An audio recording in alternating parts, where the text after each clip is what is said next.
All right. Happy Sunday. Good morning, everybody. Good morning. Hope you guys have a great start to the end of your weekend or the closing of it. Hope you guys are going well. It's Sunday. Yeah, it's Sunday already. So today we got the EWC finals. Sorry I can't watch it at live. I obviously wish I could just be there for like the live viewing of it. It actually just finished, but the reality is it starts at 2 a.m. I have to wake up before that. My son's been having trouble overnight. He's been waking up. It's just kind of hard to do all that. That being said, we can watch the VOD. Please no spoilers. Even if you do something that's like jokingly spoiler, I'm just gonna have to ban you. No hard feelings. And yeah, just because I want to be able to react to it. And also don't be coy. I see some people in chat saying some funny stuff, but if you're even trying to hint towards that, I'm perm ban you anyways.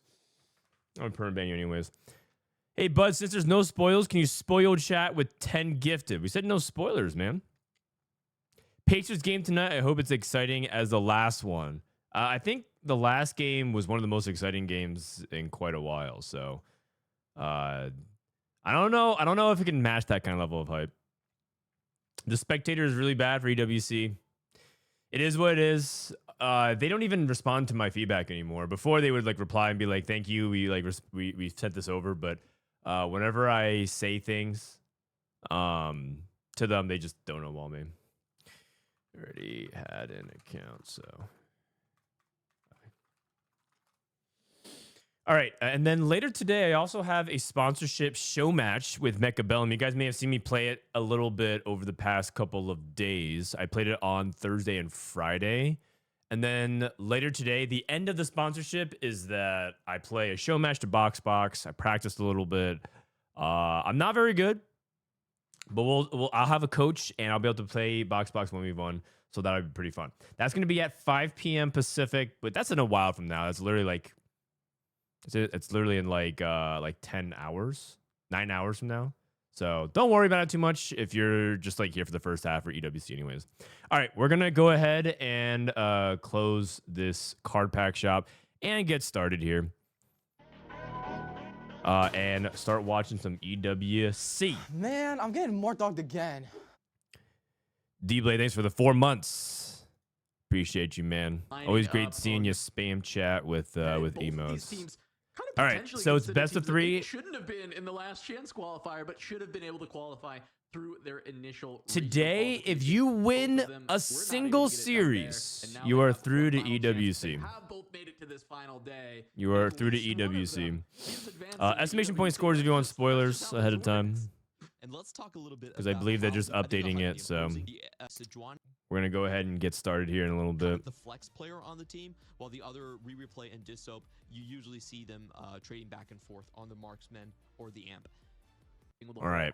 So the first one is MOUZ versus 100 Thieves. This is actually a really good match because these are in my opinion, I think these are two of the strongest teams on paper, at least individually. And we're going to start things off with 3 Emblem Garen. Oh, God. This one is so hard to play on for 4v4. I feel like you curse this. Every time you talk about the variants, we get golems. Trainer golems. Exotech, Dynamo, and Divinicore. Wow, that's actually really good for Vex. Actually, that's just good in general. You can just flex in a bunch of different stuff. Golden Ox, Slayer. For the Street Demon as potential ways to just immediately have a win out player. All right, we got Marksman, Golden Ox, and Rapid Fire. That's also not bad if he wants to play into Golden Ox. Gets like a couple of free activations. Street Demon and Anima for Wet Jungler. Dude, Trainer Golems is really jokey in 4v4 because in 4v4 when you play, you're trying to like get out of the way for your teammates, but sometimes it's going to be really hard to avoid that, or you just sack your Golem entirely, which puts you at a disadvantage. So nothing too crazy here for Kiyun. Strategist, Boombot, and Marksman is pretty bad. Uh-oh. Marksman emblems popping up, so it does feel like a lot of players are kind of stuck with the same emblems and how they navigate this if there isn't just the clear win out players. is going to be very interesting. Last time around, What can you even play with this? Strategist, marksman, and boombot. Can you play? Is there any way you can tie that in? It more. I think the thing you. Oh god, I guess like Jinx fits in with Street Demon, so you could like try to play some Street Demon, get a free marksman. Not really. That doesn't feel particularly very good. If I'm Kian, I might just take Pandora's items and try to like force my way into Vanguard Marksman or something like that. I feel like his spot is so hard to play with the Golem.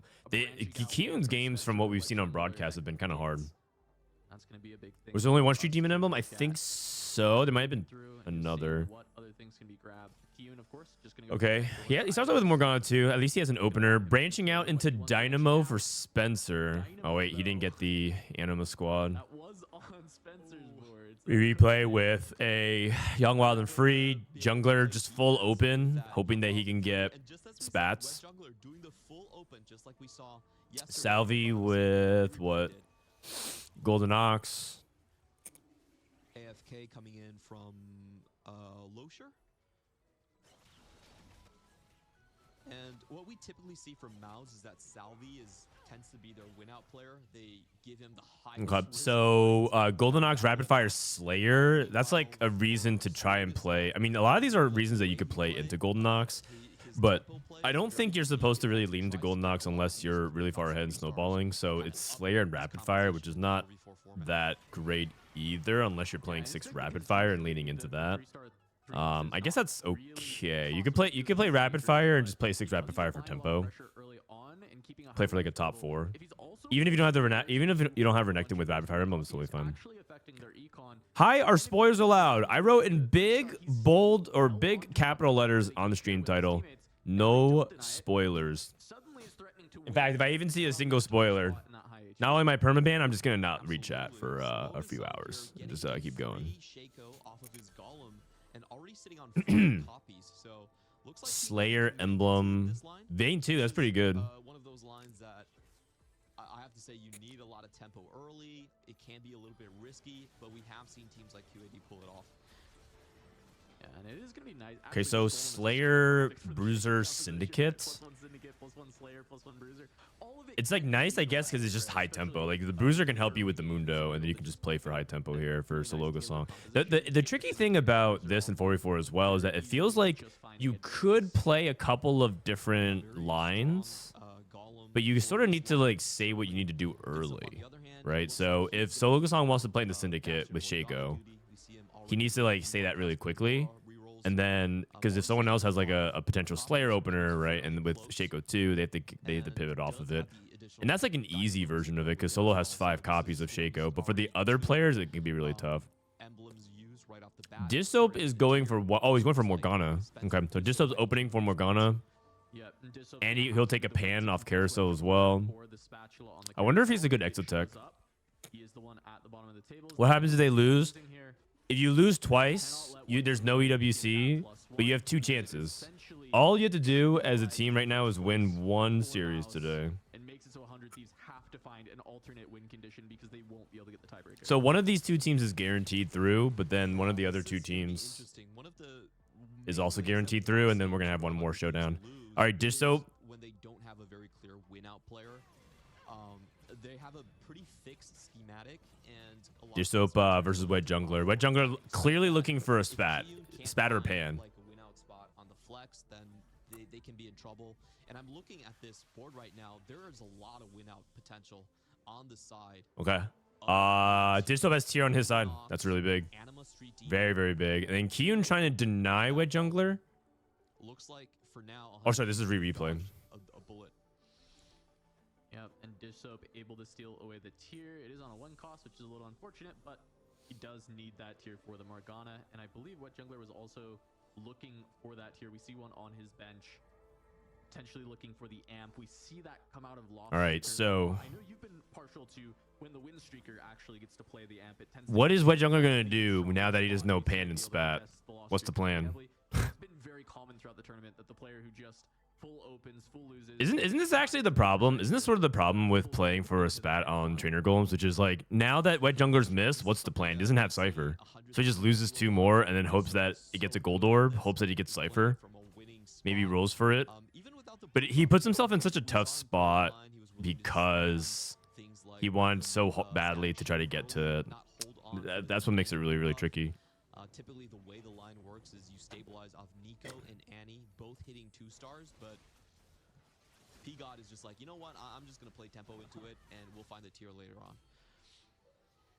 Yeah, for sure, and it was very successful. What is this player playing? Played from Hodge, especially Even when Shroud, testing a player Rapid with Fire, full loss streak into it, Marksman, Golden Ox. He might just be slamming items and playing for tempo. is just gonna die off, and then you can Okay, Disso versus Wet Jungler, but Wet Jungler's gonna try to. So Wet Jungler's gonna try to do is at least force Disso to snap his loose streak. Losing position for the team, trying to break things, but this time around, he is getting tasked with something different.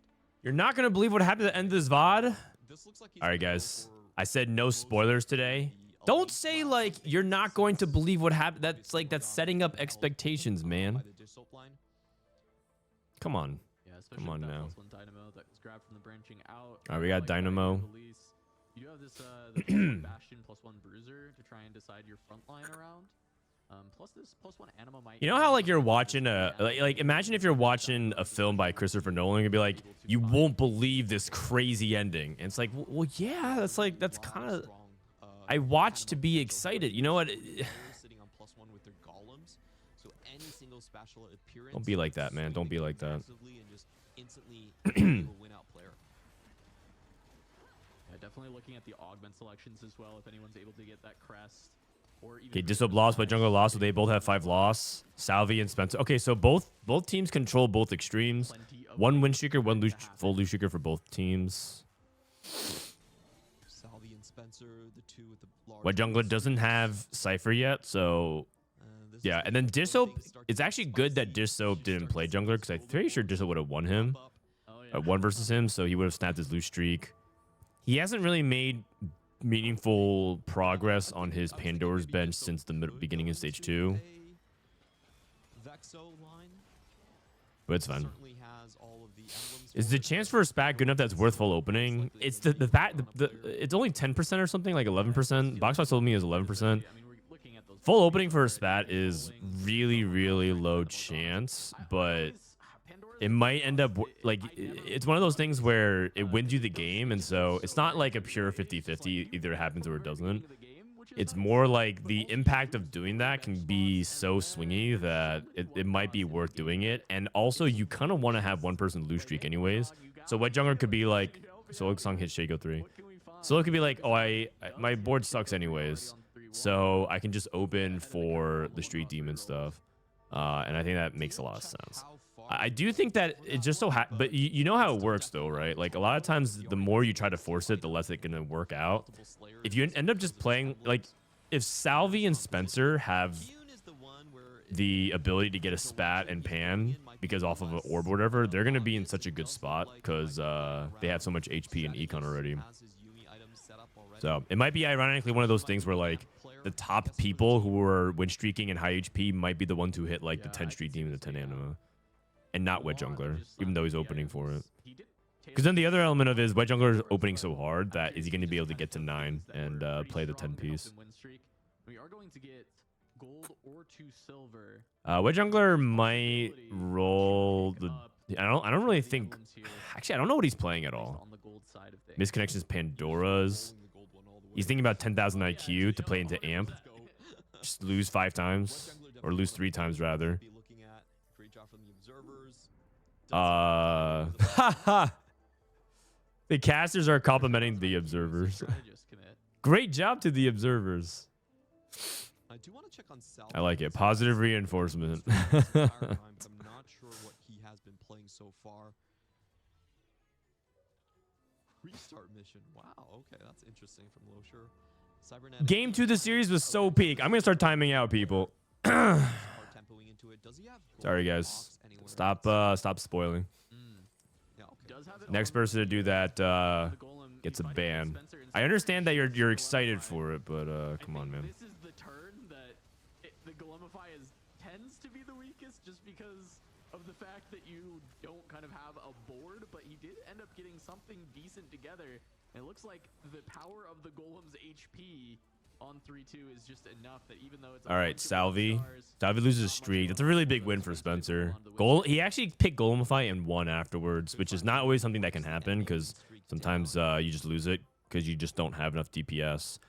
Your post Golemify shop isn't always guaranteed. Branching out at 3-2 with Pandora's. Oh, 2 strategy. Okay. Okay, Kiyun. All right, Kiyun's cooking. I like it. I like it. Does Robinsons have a team? Yeah, it's called Citadel Gaming. I don't even know if that's a real thing. That sounds like a esports movie made by Hollywood. They make up some name that sounds like it. Like it's like on Paramount.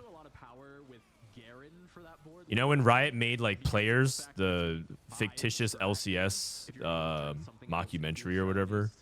If Citadel Gaming sounds like a no, I'm not flaming them, by the way. I don't know who Citadel Gaming is.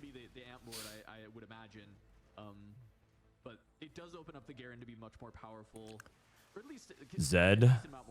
I don't think Wet Jungler is hard. Is he hard committed to Cypher? I don't even know if he started. Either way, replay takes and denies it. Disop gets Rod for his Gunblade. Wet Jungler takes Tier for his Amp, I believe. Kyun also trying to go for Strategist Amp. Double Strategist Emblem is really interesting. I wonder if there's a world for him to even try to roll it for something else. Probably not. I think the only thing he could have gone for was maybe a Boombot, but that's like super hard to roll for. Disop's still not on Morgana 3. He kind of needs to hit soon-ish.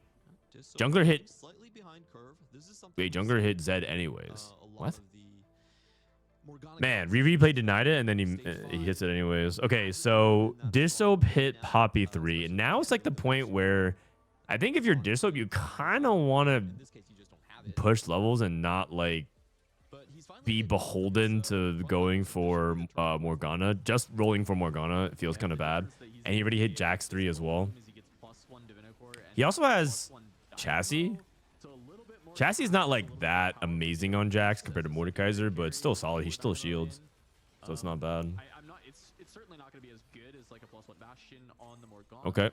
But if you can hit that Morgana 3, at least the front line's stable. Yeah, I mean, Disop's spot is competitive for the next couple of fights. Just like his 2-star 1 cost has just been rolling the same things over and over.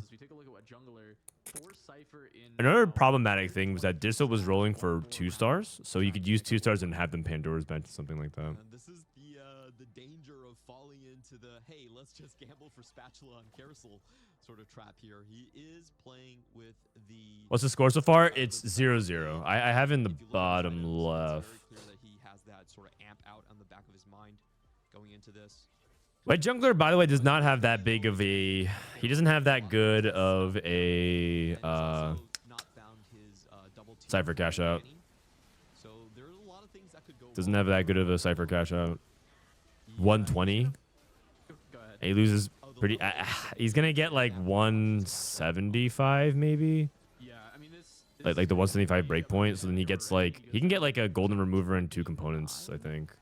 That's like one of the better ones. Just hadn't updated, or if I was just reading his life total wrong before this, but Wet Jungler going to be on 2 or 3 lives. But there's also some trash ones too. Tier off of Wolves. I think tier off Wolves. 20 HP. Level 8 roll down here. Yeah, it is down to 3 costs. I mean, it's 15 gold.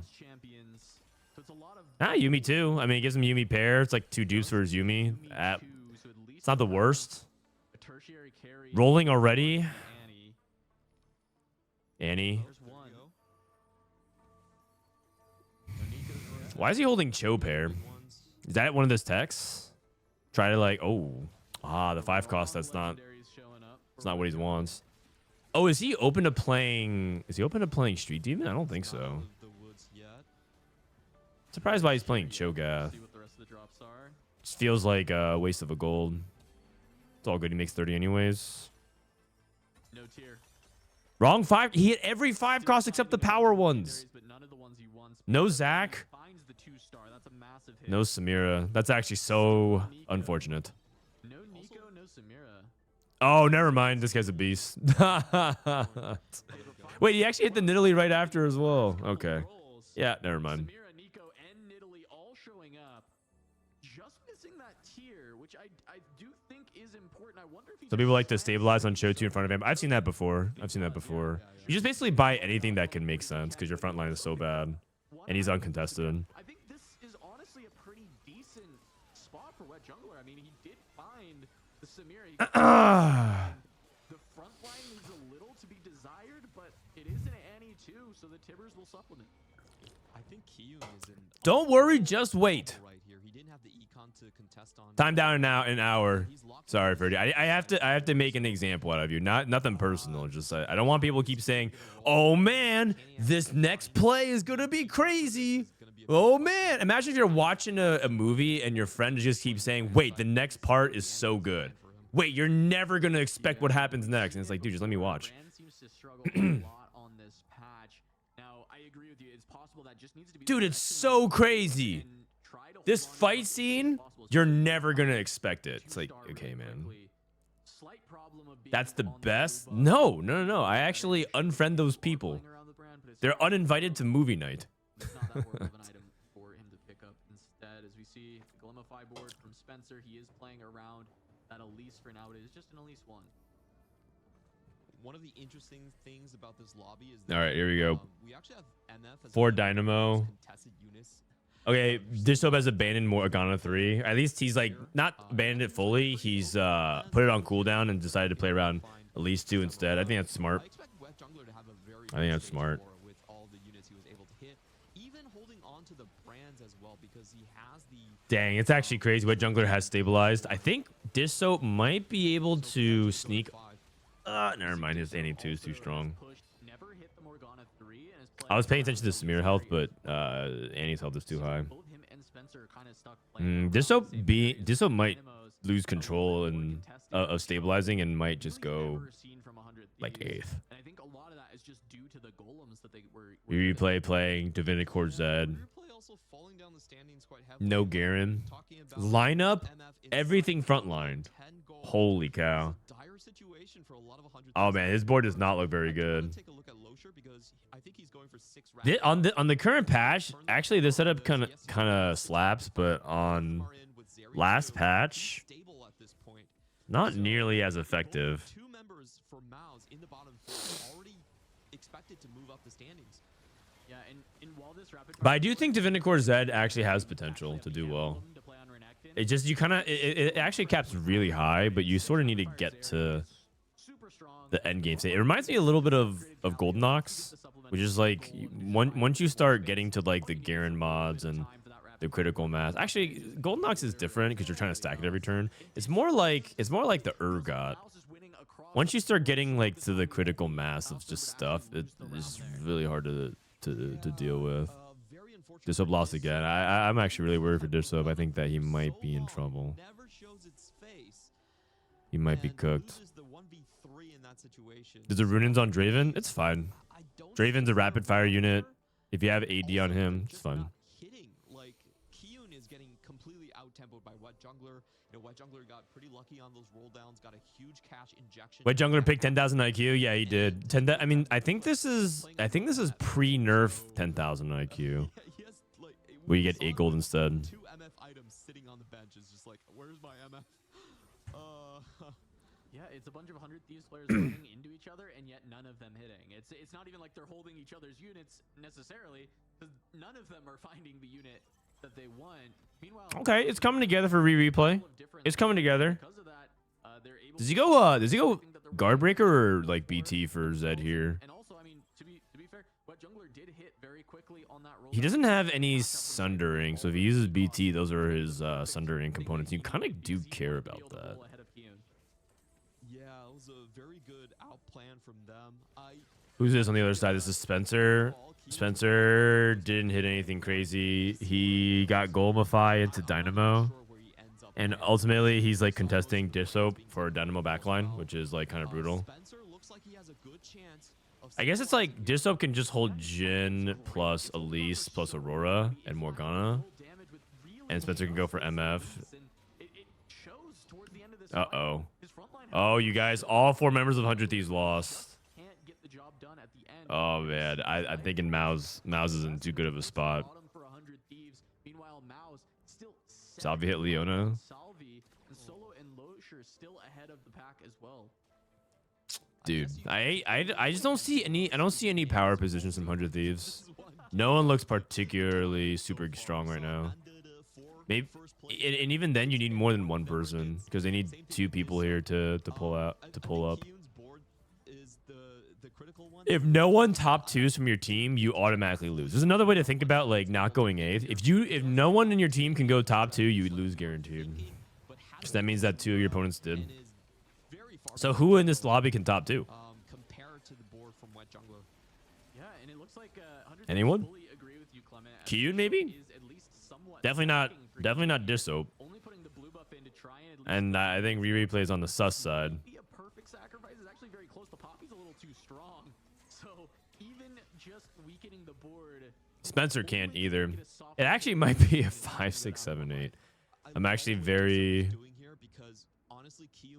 I'm actually convinced that it's gonna be a 5, 6, 7, 8 from 100 Thieves. Their boards do not look good, and I don't think their trainer golems are doing them any favors. It's not even like they took any bad lines. I think they took like the branching out, the young wilds and freeze, the Pandoras, and just like none of it panned out. They took high potential augments, and I think all of them missed.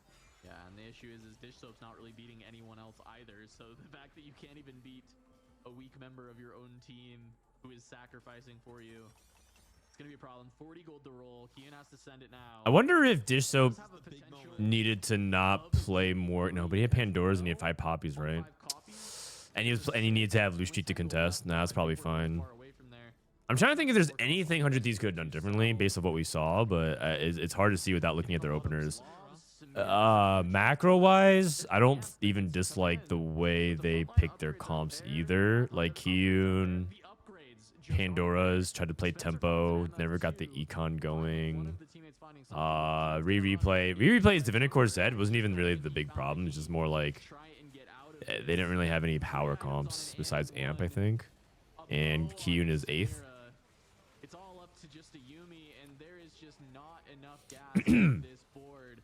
Qun gonna go down, and that's the biggest win out potential that they had. Yeah, Disoap lost. Replay lost. Oh god, that is not good. Maddie, what's up, man? How you doing? All right. Disoap hit Aurora too. It's not like 100% over, but it's like very likely to be over. Unless somehow Losher and What Jungler bought 4. Because Solo and Salvi are too high HP to do it. Because I think 100 Thieves is due to play each other. They've been just losing to members of MOUZ. I don't even know if there's any matchmaking permutation that can like get them there.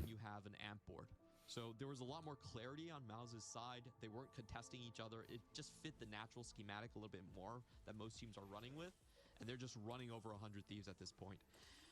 Yeah, because, I mean, honestly, from there, MOUZ just plays TFT, right? They see these lines, they're like, okay, we're not really fighting each other for it.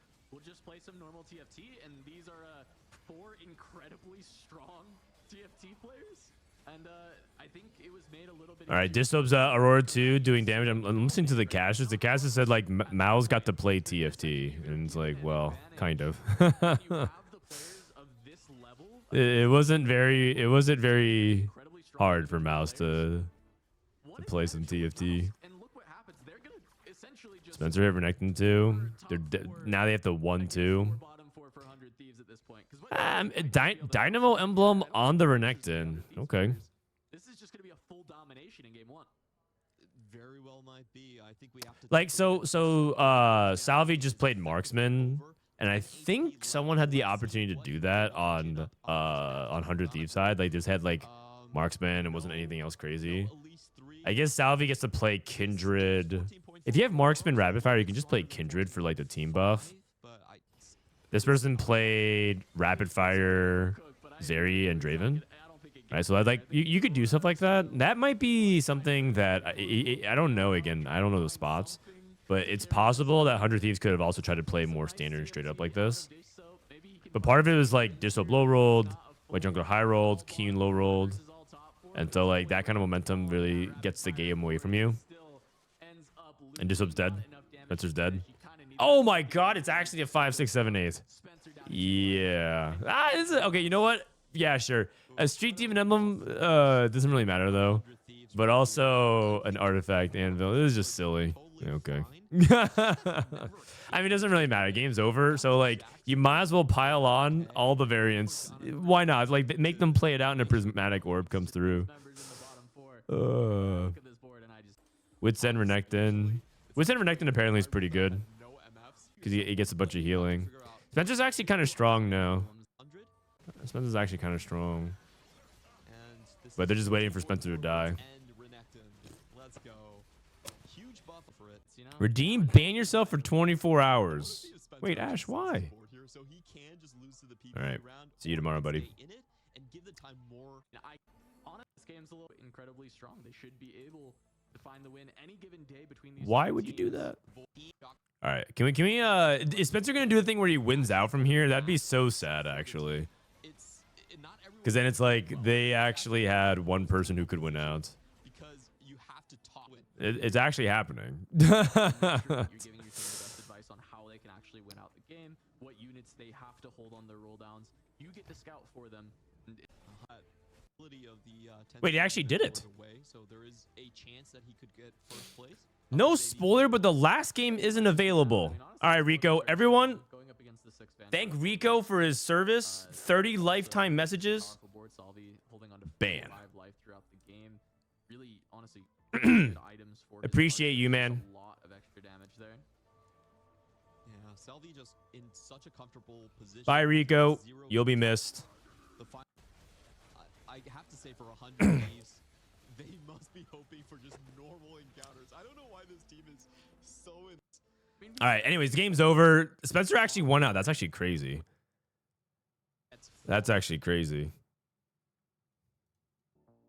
But did he actually win? I want to now. I actually was like a little bit invested. I think he might have just lost here. Oh wait, did Salvi actually hit a? Oh, okay, no. It looks like there was no chance they could win that. Oh. Oh. All right, Vanguard and Marksman won the game. It didn't really matter, but it's definitely one of those interesting things. Vanguard and Marksman actually wins games in 4v4 because sometimes you just cap so low or like you're busy griefing yourself because you're trying to help your teammate out. All right, so that was game 1. MOUZ up 1-0. If MOUZ wins one more, 100 Thieves is through. Sorry, if MOUZ wins one more, they are through. And I like the MOUZ guys. They're cool guys. And I think Losher has always been that flex. He's kind of in that Kiyun spot. All right. From 100 Thieves, where he's often just. This is gold split Armory. Absolutely, Kiyun. I think he has the hardest job on 100 Thieves. If you look at the comp list, he's basically filling out what. You see Raptor coaching more on a stream this morning? No, how'd it go? I basically woke up, spent time with family, and started stream. I try to like avoid too much Twitch, Discord, Twitter, anything, Reddit, or anything like that when I wake. When I'm trying to go into spoiler-free mode, I literally like try to minimize activities that engage online. Mort is averaging a 1.5. I'm sure that sounds like it's going great. Are they playing different things, or are they like? Is it like? Are they spamming? Like, what comps are they playing? By around 2-1, ends up being kind of somebody who's found a tier, found a couple. I mean, Raptor's a good. I think is this surprising that Raptor's a good player? I feel like you guys might actually have gotten baited by the fact that he's from EUNE. He's a good player. Ooh, Sologasong with a very strong sort of anima opening. I wonder if you caught the encounter for this game. I didn't get a chance to look at it. See it either. Maybe our observers can check for us on The dude literally does two things. He does his school studies and he does TFT. He's on. I'm not even joking. I think he's on his computer like 19 hours a day. I'd be surprised if he. You know what? If you told me Raptor was actually 2 people, I would believe you. Like literally, like there's another person. There we go. Pot of gold. There we go. You know how like you know how some people have like a. For the variance a little bit, like an also alter ego or a twin that like doubles them. It'd be like that. all these players. Yeah, does make things that cap out higher need a lot of gold injection. The amp Eye for an eye, silver spoon. potential golden ox boards that we've seen once or Like twice. the plot of Severance. Okay, but not really though. You're not supposed to. He doesn't even know what he does. You're not. The plot of Severance is you don't know what your other half does, right? On silver are not really Wolf Unchained. Is that something you could take it with your dish soap? Caretaker's Ally is Okay. an interesting out, but as I Okay, say Wolf that, Unchained for like, dish soap. Dish soap just one cost rerolling. All right, Dish. Wait, did he Interesting. roll? That's a little bit spicy. see any of them. Wait, what just happened there? Caretaker's Ally is an interesting out, but as I say that, Wolf Unchained still selected. Okay. Oh no, he didn't. He didn't. No, it was a weird. The shop is. That's a little bit spicy. mean, I thought the shop. I thought he rolled for some reason. Not one Okay, I've Caretaker's expected to see Ally. get slammed so easily. Caretaker's Ally also going to be picked up. Oh, Egan, someone open up chat casino. Can you have people gamba their channel points on a coin flip, please? Salvi, Patience is the Virtue, Loose Streak. So Salvi's gonna try to play. Salvi's gonna try to play Amp. Anima has not been buffed just yet. So the line itself, it's What up, Topher? I'm not familiar with Pro TFT. What does winning this mean? Winning this match means that you qualify for the EWC finals. EWC is like a $500,000 prize pool in TFT for 4v4. And so everyone, this is like one of the biggest tournaments of the year outside of the World Championship. I mean, it's pretty much the biggest tournament of the year in terms of just sheer prize amount money. So everyone tries their absolute hardest for it. And so winning this 4v4 means that they get to play in the main event. The main event is next set. It's in like 5 weeks, 6 weeks. It's the beginning of set 15 because set 14 is almost over. Get a win out player in the hands of replay. Something they were kind of missing in that last game, not having a clear way to look for that first place. Yeah, already building up for some pretty high cap boards. Have replay on. All right, here we go. So we have 3 Cypher. Be the amp player, and on the other hand, we do have. So replays the Cypher player contesting. He's got crafted crafting. Strong tempo play for him, so likely marksman. Do you mean this set is almost over? Yes. Meanwhile, Dissoap is the question mark for me is like, how is he going to play this Wolf and Chain line? Hi, Frodan. Bro, why did I get banned? I didn't spoil anything. I just wanted to say the VOD is broken at the end, so don't wait for 25 minutes. Play around Anima. He doesn't even have Anima in yet. ASD, SAS, EGAN, TFT banned Rico Meter 2. And he wasn't able to keep the win streak All right. really either, which is usually So everyone say bye to Rico Meter 2. And hello to Rico Meter 3 in like 5 minutes. Rico Meter, we'll see you in 5 minutes, man. kind of want to 3-star them to kind of have the higher cap of your board, but they don't become the entire focus of your board later on. Why is this lobby 5 versus 3? It's 4 versus 4. It's 4 versus 4. There's 4 members of 100 Thieves, 4 members of MOUZ. Unless you're saying there's a secret agent on the other side. Is there an assassin? Player this is from one of the it's probably Losher, I think. All right, so Dissoap gonna lose too. It's fine. He doesn't.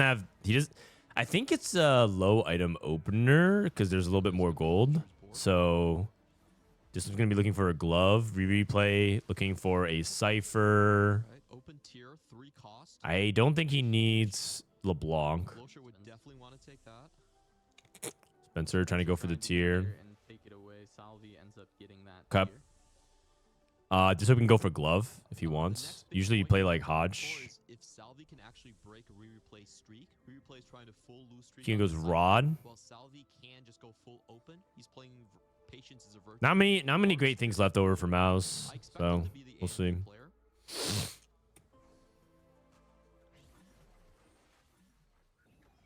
Okay, Caretaker's Ally. Vote to continue, vote to cash out. Losher.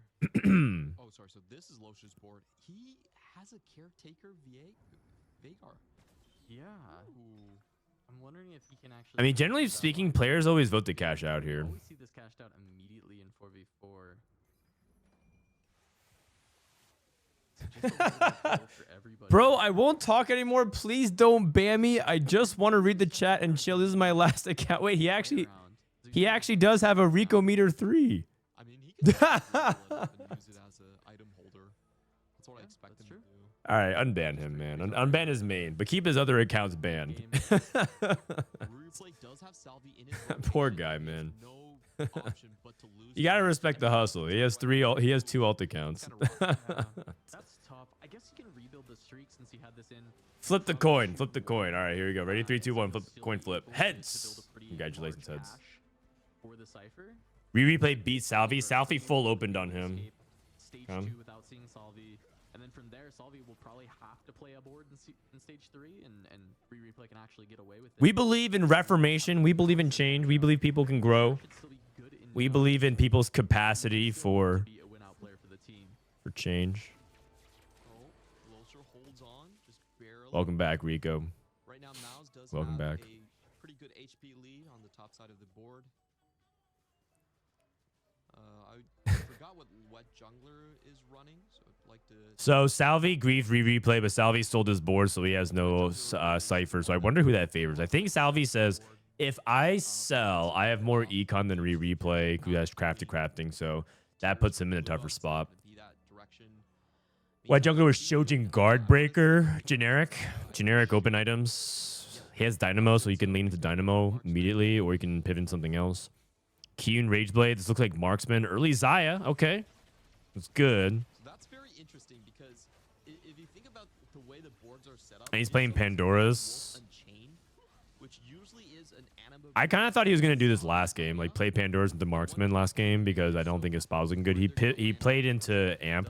It might have been one of those things where like they felt like they needed an amp player. This is unfortunate as well. Kyun not able to get onto a 4 streak.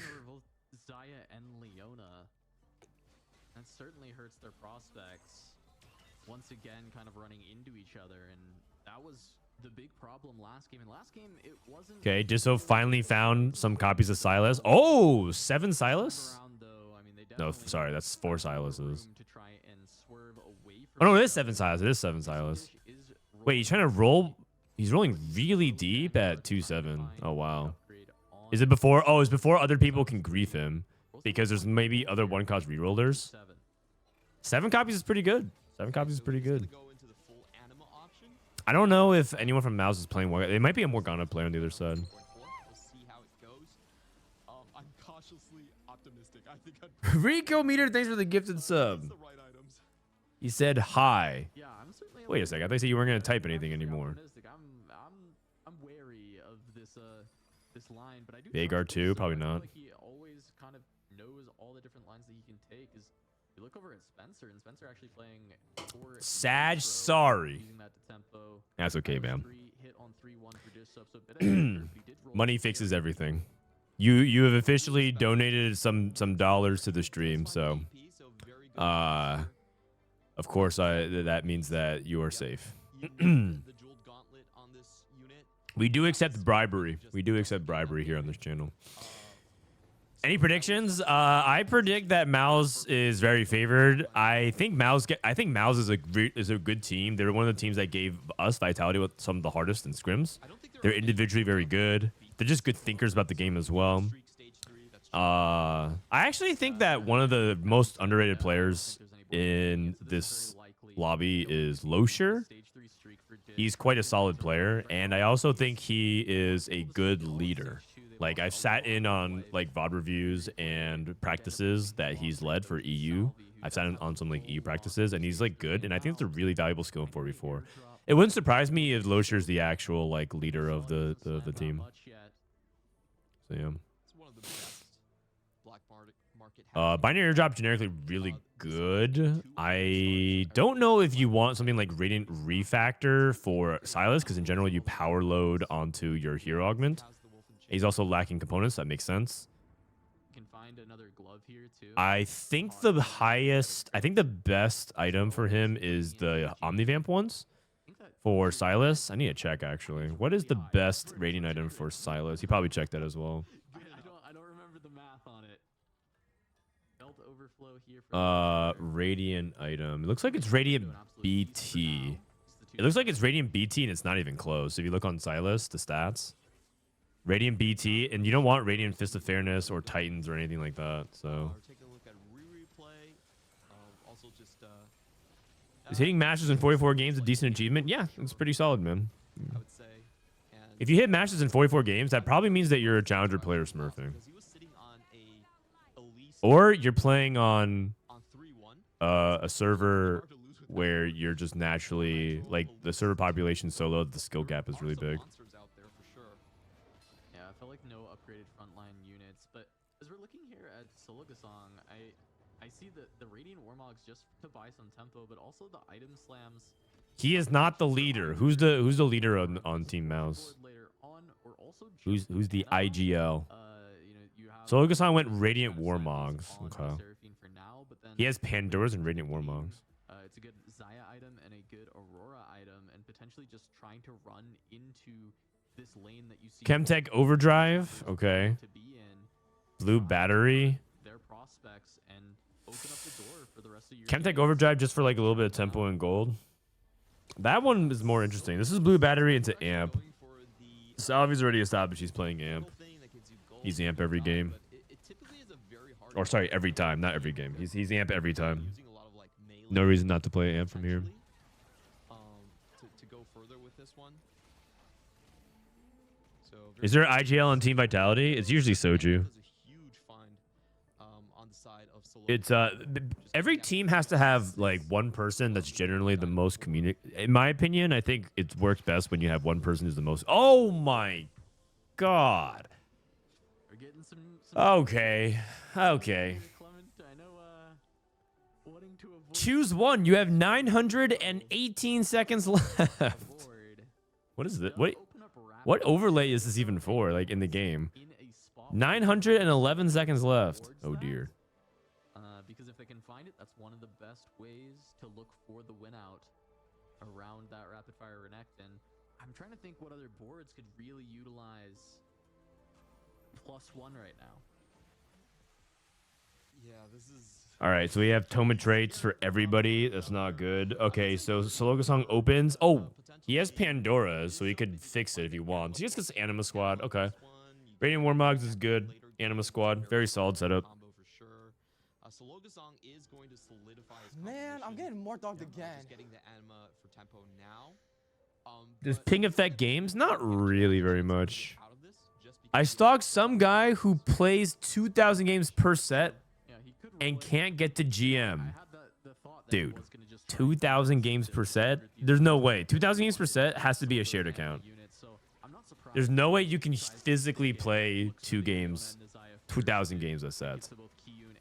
Unless you literally don't do anything else. Isn't that like 14, 15 hours a day for TFT the entire set? Like not doing anything else. watch with his big cash out. He has a lot No of job and only TFT. No, it's not like no job in TFT. It's like nothing else but playing TFT. room to go down. Like he's constantly in queue. It might be just like severe addiction at that point. It's not even about playing the game. It's just like that person is just hard addicted to TFT. That can flip the script and And that's not even like he has bigger problems than not hitting GM. it feels like Replay is running into You got if that's what's going on in your life, you have bigger problems than not hitting huge difference. Grandmasters or Challenger. Curious if Replay is going to actually be able to fight for that.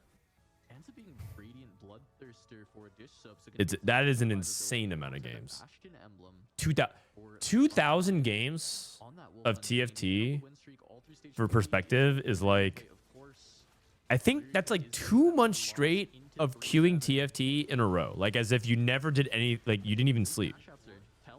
2 months of playtime. You know, have high tempo. That's insane. Have high HP, and then start. Like they have meal prep, they set an alarm for precisely 6 hours of sleep every day. Yes, exactly like that. Salvi, I think Salvi's gonna be the one that acts. Annie, thanks for the 14 months. Hope you're doing well. I'm doing all right. I'm a little hungry. It's a Nico.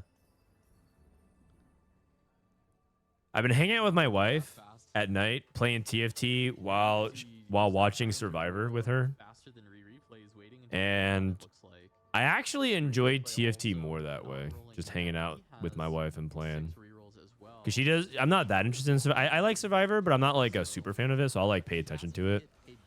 But that's how I've been enjoying some of my nights with her. Even though it's tempting. She plays some phone games and I play Low as TFT. well, right? So once he sees these items, That being said, I have not been climbing off stream. I am mega distracted. I've not been climbing off stream. That's okay. I've come to a realization. People want to know how to climb the Challenger, right? So if I regularly run it down and climb up the Challenger, I have infinite content loop. So I run it up on stream and I run it down off stream. That's actually that's like an inversion of how everyone else does it. Everyone else runs it up off stream and runs it down on stream. I figured out an infinite content hack. 10 loss. Tome is not very good for amp. Tome is not very good for amp. So you probably just play for +1 strategist. I guess you could also like squeeze in maybe like a street demon. Does she play Roblox? She actually downloaded Roblox to play a fashion game one time, like a couple months ago.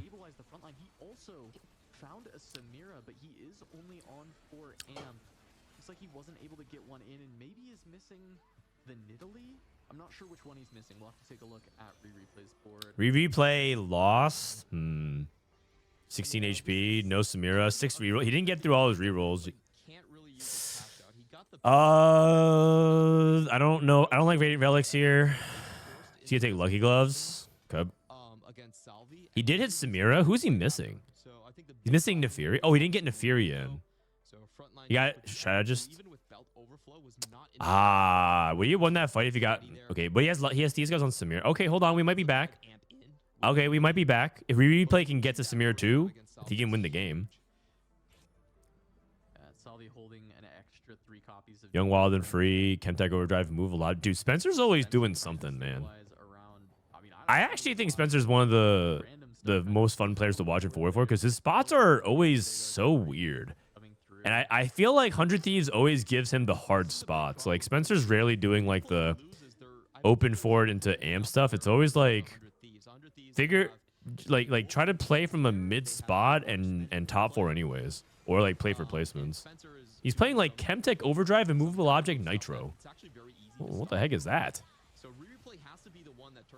Like, you VOD review those kinds of decisions on any other player and you hide the name. It's like, guess the rank, and you're just always like, what? What is this guy cooking? It's so funny because sometimes, I mean, obviously it's 4v4, but sometimes you just watch a player do things and you're just like, I would never do any of these decisions. Like, let alone like 1 or 2 things differently.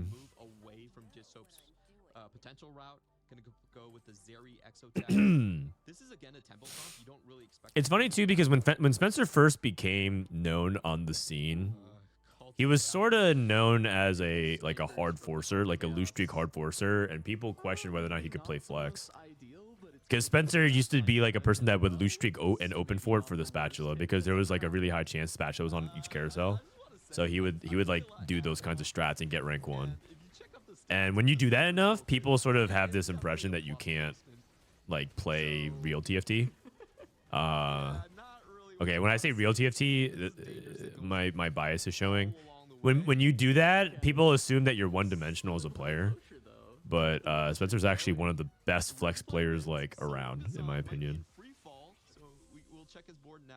He's one of the few players who can actually do a true flex level 8 roll down, where he holds multiple lines open and he's willing to pivot. I've seen him do I've seen him in 1 turn pivot twice on a roll down. Like he rolled down for like Marksman Vanguard, the equivalent of B roll down for Marksman Vanguard, and roll down for not even like an easy line like Zeri and Sejuani and MF. He did something like Street Demon and like Anima Squad or something like that, and like held both and then played and then pivoted, like the equivalent of that. It was crazy. I've watched him do some pretty impressive stuff. Imagine trying to stay open to both of those on your roll down and pivoting twice, and he stabilized and he got a good defender. I think got like a second or third that game. Very, very hard to do.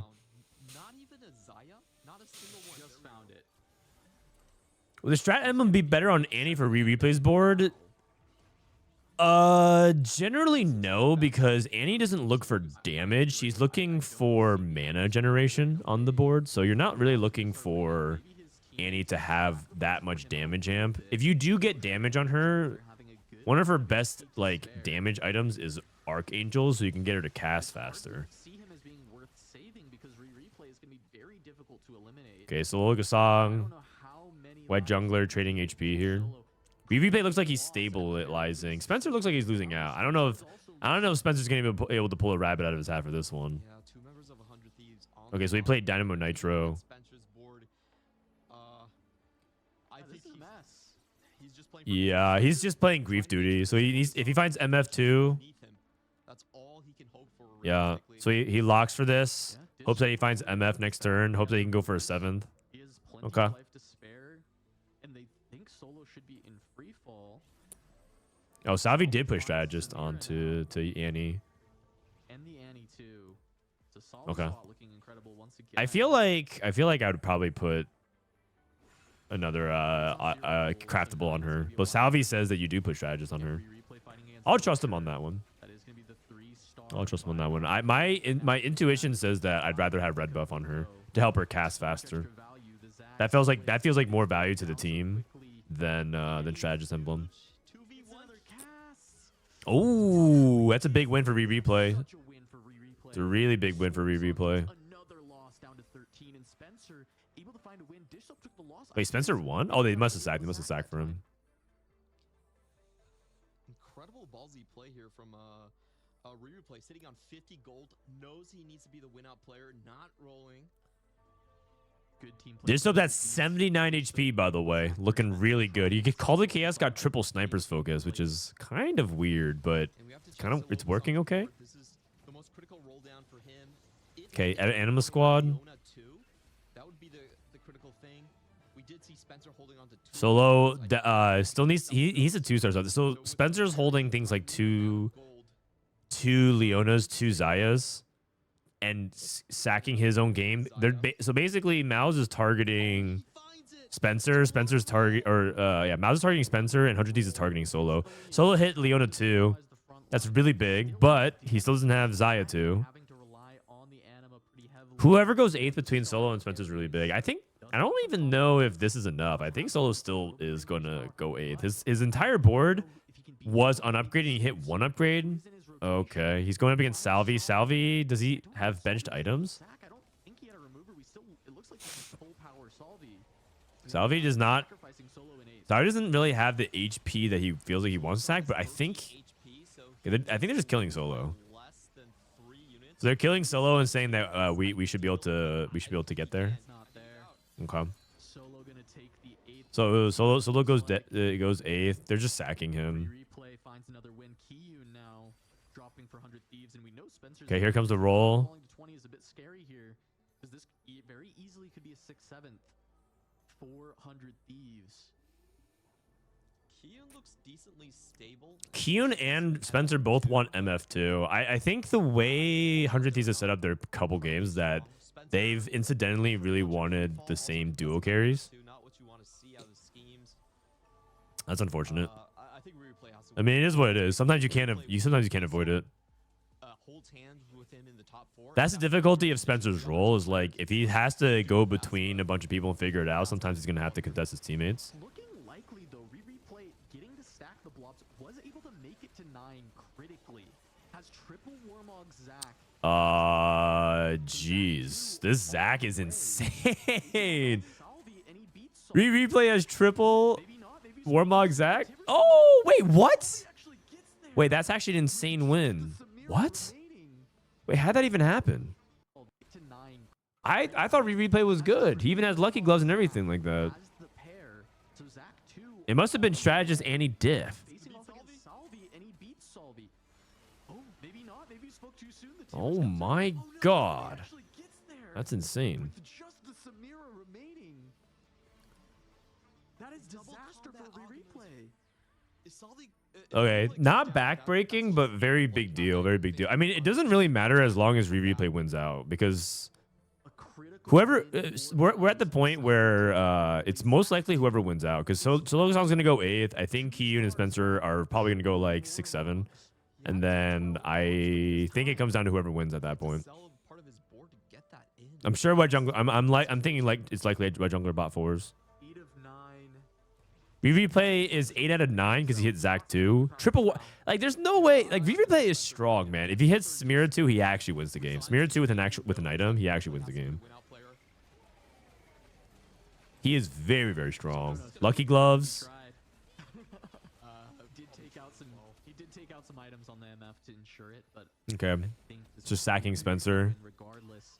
Salvi lost. And Spencer gonna take big hits. He must have lost a dish soap. It must have been dish soap. It must have been dish soap. Losing a fight, but Salvi So this is loses to. I just want to see it because it's like a really big. It's important for like the storytelling. ensure it, but No, Salvi lost to Losher. Oh, okay. So they asked for a sack. Or is Losher that strong?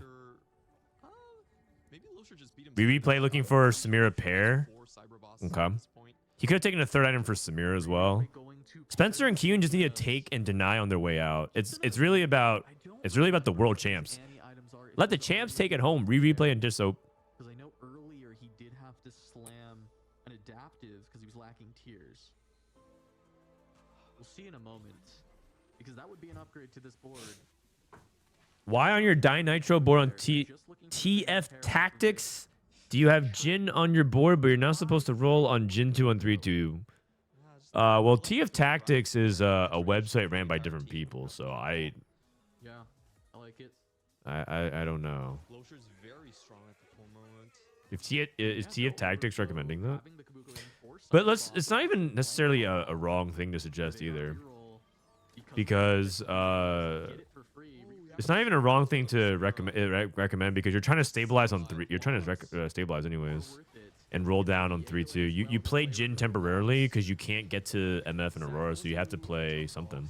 And a cheap way to stabilize your board is to play around. Should be able to take this down 2 stars. over Wet Jungler. He has a much higher cap than the opposing board.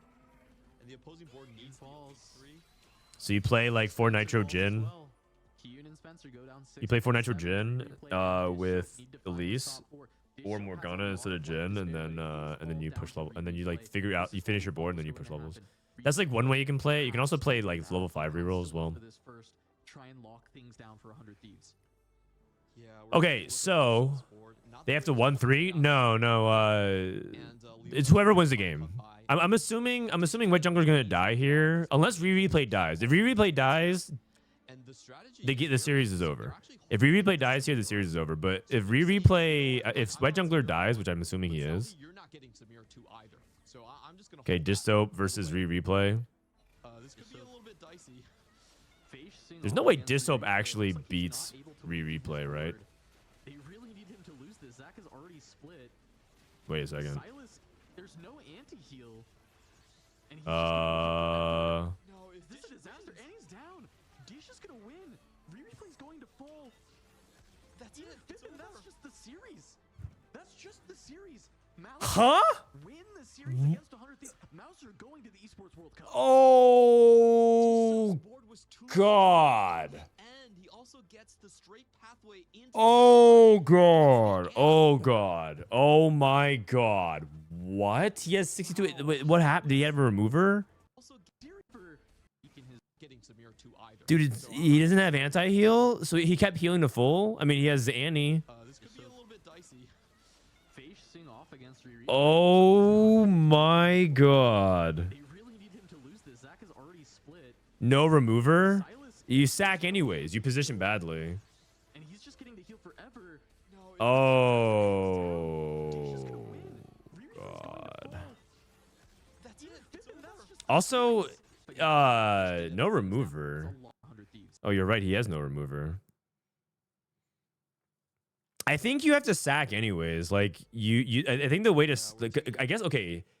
I see why. So the logic was Dish Soap was that he'll kill Wet Jungler and potentially can kill Salvi. But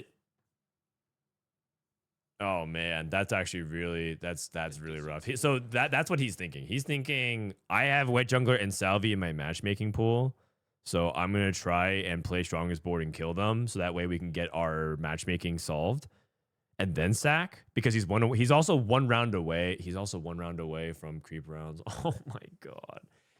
Oh my god, that's actually insane. Hit and, That's Luna actually to insane. very You know what's even fast. crazier? I'm pretty sure based off this knowledge, Distup could have won the game as well. To keep all of his units here. And the That is strategy so very insane. interesting. They're actually holding the Samiras. Holy They're saying, cow. you know what, That I'm is gonna a Samira big one, time. but That is a their big Mouse time have the throw. Mouse have That the is line. rough. That is They're rough. a little bit weaker though. Holy cow. I mean, I know they're looking to beat the mouse point down, but I think he has to sack while replays in his pool, even if it means losing some life against mouse. All right, well, Mouse makes it through. Sorry, I am stun locked. I did not expect that to happen at all. I thought we were going to game 3. I actually pegged 100 Thieves as like the super favorites. We're trying to pull out something Does this very just different. beat Salvi here, by the way? 3 members on their I think he team. Their does. compositions were a little bit I don't know if more this Samir has enough burst. this Wolf- Disso would have won this game. Oh my god. That is actually... Oh, man. That is so tilted. That's a tilter. That is a super tilter. Holy cow. He definitely could have... And... Oh, man. That's actually so rough. A little bit anticlimactic of an end to just kind of bow out in the middle there. And That Zeta is... kept That is really rough. for a little while longer. He had belt overflow. He had Zach too. Anti-heal diff, dude. I'm pretty sure, man, this Augment is juiced. Being a team All right, 2-0. I guess we're going to go ahead and... I guess we're going to go ahead and skip to the end here. Congrats to Mouse. They made it through. That was... like the That is ball big to damage to position mental. go That is for big damage to caretaker mental. Losher right there. All right, I'm going to take a quick bathroom break. And then, so 100 Thieves isn't out. They play in the 3rd place decider. They're going to play the loser of this. We'll see ROC versus Qadsiah, and then we'll go. 2-0. They must be feeling great. Congratulations for a BRB. homegrown organization going all the way. Also, to you finally understand why... You finally understand why Radiant BT is so good. Holy cow, Radiant BT is insane on this guy compared to the other Radiant items. Incredibly strong. I think that is certainly a team to look out for going into the Esports World Cup. It's crazy. I that they were able to need make it. 2 minutes. 2 minutes, open card packs, BRB.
Are you gonna scam us out of card packs like Robin?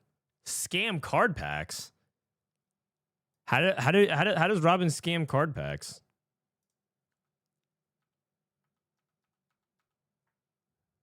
How does that even happen? All right, here we go.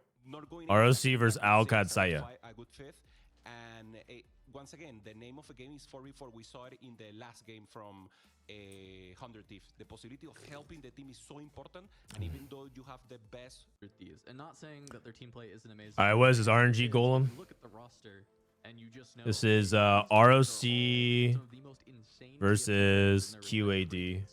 When you look at these two teams, Qadsiah Or it's not RNG Golem, Golem Armory. Individual play, but the reason they're making it this far, the reason they look so strong and they even punch above their weight class, pound for pound, player for player, is because of their. Oh, team. Kudum, thanks for the tier 1. Sorry, I missed it before. Is there any reason to play out remaining rounds of match is mathematically over? Not really, unless you care about individual player performance, but it doesn't matter. Able to take down 100 Thieves. They were able to push so many teams to third. If the game is already determined in 4v4, they should just allow the game to end. It's kind of like... the way I equivocate it is if you watch StarCraft, do you guys watch StarCraft? The way you win StarCraft is to eliminate all of their buildings from the map. That's the literal win condition of StarCraft, but it doesn't have to, you don't have to like wait till you actually kill every building to win the game. And so I just really wish EWC would just let people say the game is over. Like if it's 100% guaranteed mathematically over, like everyone's eliminated or whatever, just like let them leave. Just let them leave, man. like 3 players of QADs in the bot 4, just let the players leave. I don't think the refs know when it's over. It's really not that hard. You give them 3, you just give them, okay, yeah. Maybe it's hard for them to know if but like you can give them like when it's guaranteed over. When 3 players of a team are in the bot 4, it's guaranteed over, you can let it finish. You can just go ahead and finish it. All right, our first couple of games. Anyways, congratulations, Solo. I'll see you in Riyadh, man. So we're gonna hang out, yeah? I'm not gonna grab a beer because I don't drink anymore, but we'll hang out. I'll have a Unvasa.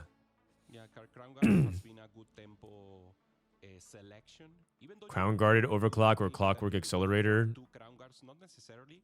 And I don't know. I mean, this is Panda. Slam here with the items he has. ROC Panda. Something a Crown little more Guarded. flexible could be. Crown Guarded is probably good if you're trying to play around like the Vanguard setups. You can also play around Mordekaiser. So Crown Guard is really good on like Leona, for example. and win a little time for the rest of the lobby. Mace's Will. Here with Mace Will for Revenant.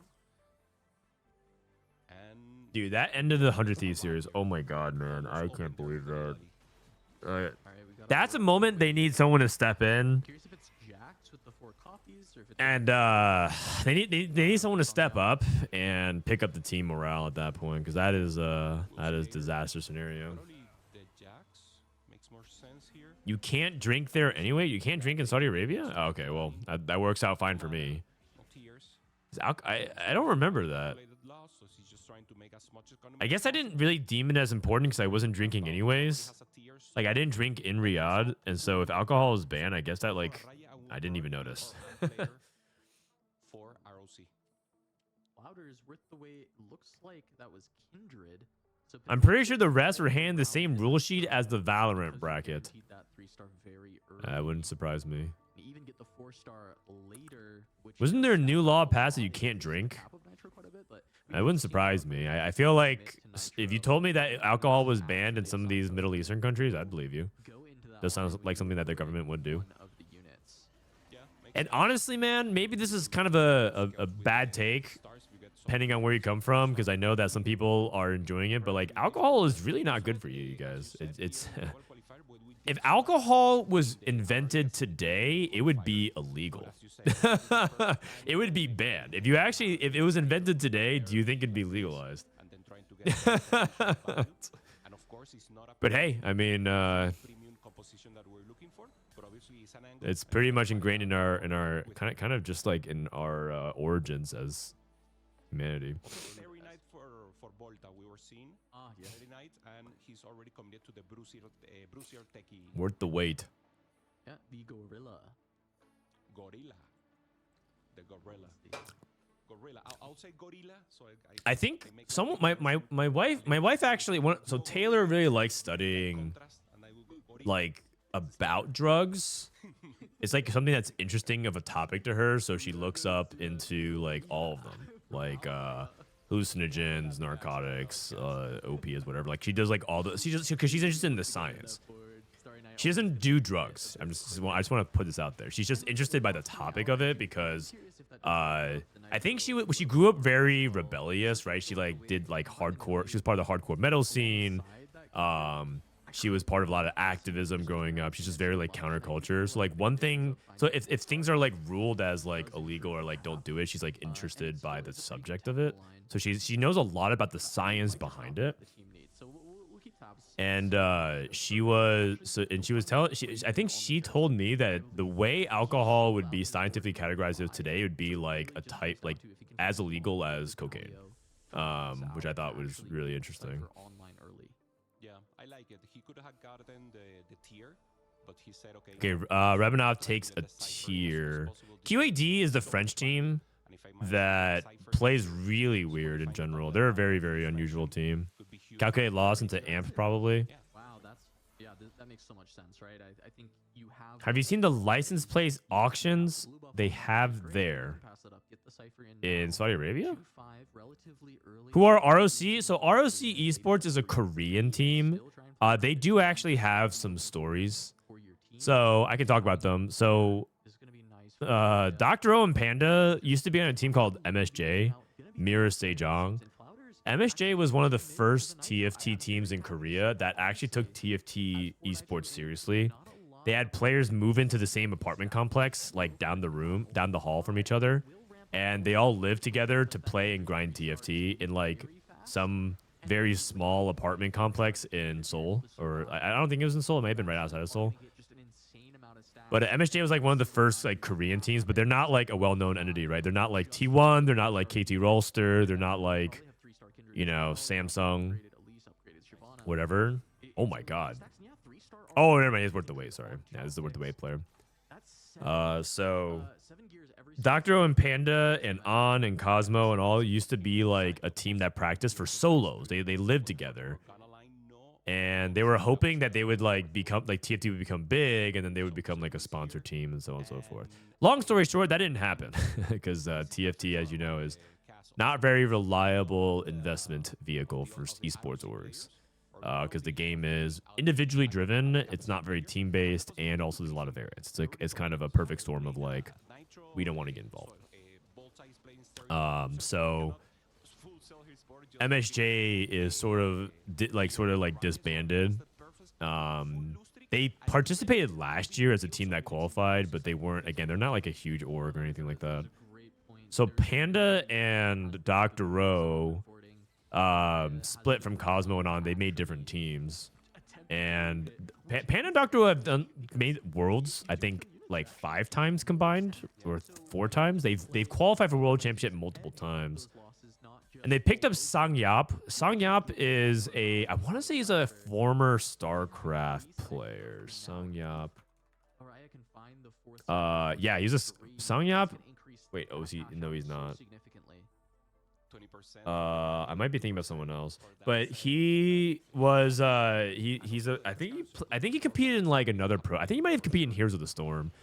But he's like a former pro gamer, and he was on Navi last year, so they picked him up, and then they didn't have enough like points to qualify because they like the way the qualification worked in Asia Pacific is like you need to have a certain number of points from doing well in other tournaments. Like if you did well in the Macau Open, if you did well at Worlds and previous sets. And so they picked up Araye, who's from the Philippines. And there was some drama around that, actually, because Araye was part of another SEA team. And apparently one thing that Korean teams were doing were picking up players with the promise of sponsorship of being part of an organization. And then those players would disband on their previous team, right? So let's say if you're part of like the Filipino team, you would leave that Filipino team to join a Korean team, but then they would say never mind, and then the deadline would pass, and then you were locked out of your team, so you couldn't actually sign up. There was some like underhanded tactics. It was like legitimately some BS drama happening behind the scenes. People were like trying to manipulate team rosters so that they could get in, and other people and like make sure other teams were like bullied out or boxed out. So I don't think that happened with. I'm not sure exactly what happened with. I think that happened to Fu Time, which is a Thai player, but not necessarily. I don't think it happened to this team. But there was a little bit of shuffling around that. Basically, Riot was on a different team, and then they picked him up because of points. And it's funny because there's 3 Korean players and a Filipino player. So I don't know exactly how it shook down for ROC. ROC is, I think they're like in Valorant. Let me see. ROC Esports. Oh, they're an Overwatch team. Sorry, yeah. ROC is an Overwatch team. And they're sponsored by Saudi Arabia, or they're a Saudi Esports club. Sorry. Okay, sorry. Anyways, that was a long explanation for it. Kind of dialing back in here. We got Nitro. He's probably just playing a Dynamo board. We have Gorilla. We actually didn't see much Gorilla last series, right? I think the teams probably thought it was pretty weak. Golden Fleece, not today. is interesting. This could be Golden Ox. One thing that's interesting about day for the backline that APAC in China is that it seems like they like Golden Ox a lot more than Western teams. The Western teams didn't even play Golden Ox one time. but it's possible to play set and The last time I saw a Western team play Golden Ox as their primary strategy was when Setsuko used it to close out and going to the Vitality winners match against Team Liquid. I don't remember seeing any other Western team play Golden Ox. I think they shy away from it. But we've seen both APAC and China play it multiple times. Early game playing around the grave, so definitely a unique line. We haven't seen a lot of that in the 4v4 yet. Arai with 2 blue buffs. Oh wait, did he get 4 components off of Magic Roll? He must have gotten 4. He must have gotten 4 tiers. He has 2 blue buffs.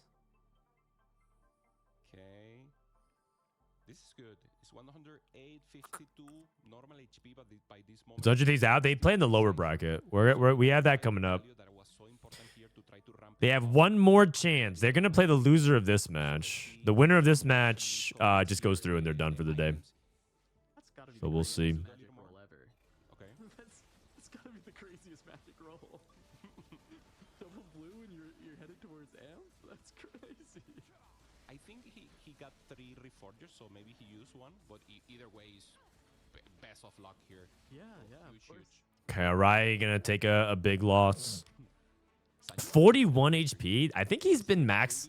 I think he's been max losing every single round. 41's is not that much HP. Holy cow. Has he killed? Do you think he's killed any units?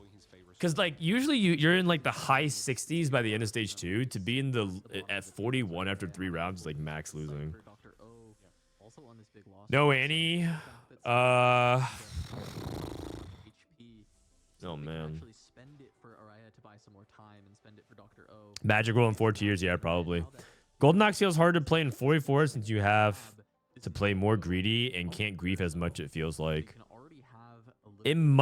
That might be true. It also might be the opposite as well. Like both ends of the extreme could be true, because it also could be easier to activate Golden Ox and get sacked when you are close to spiking.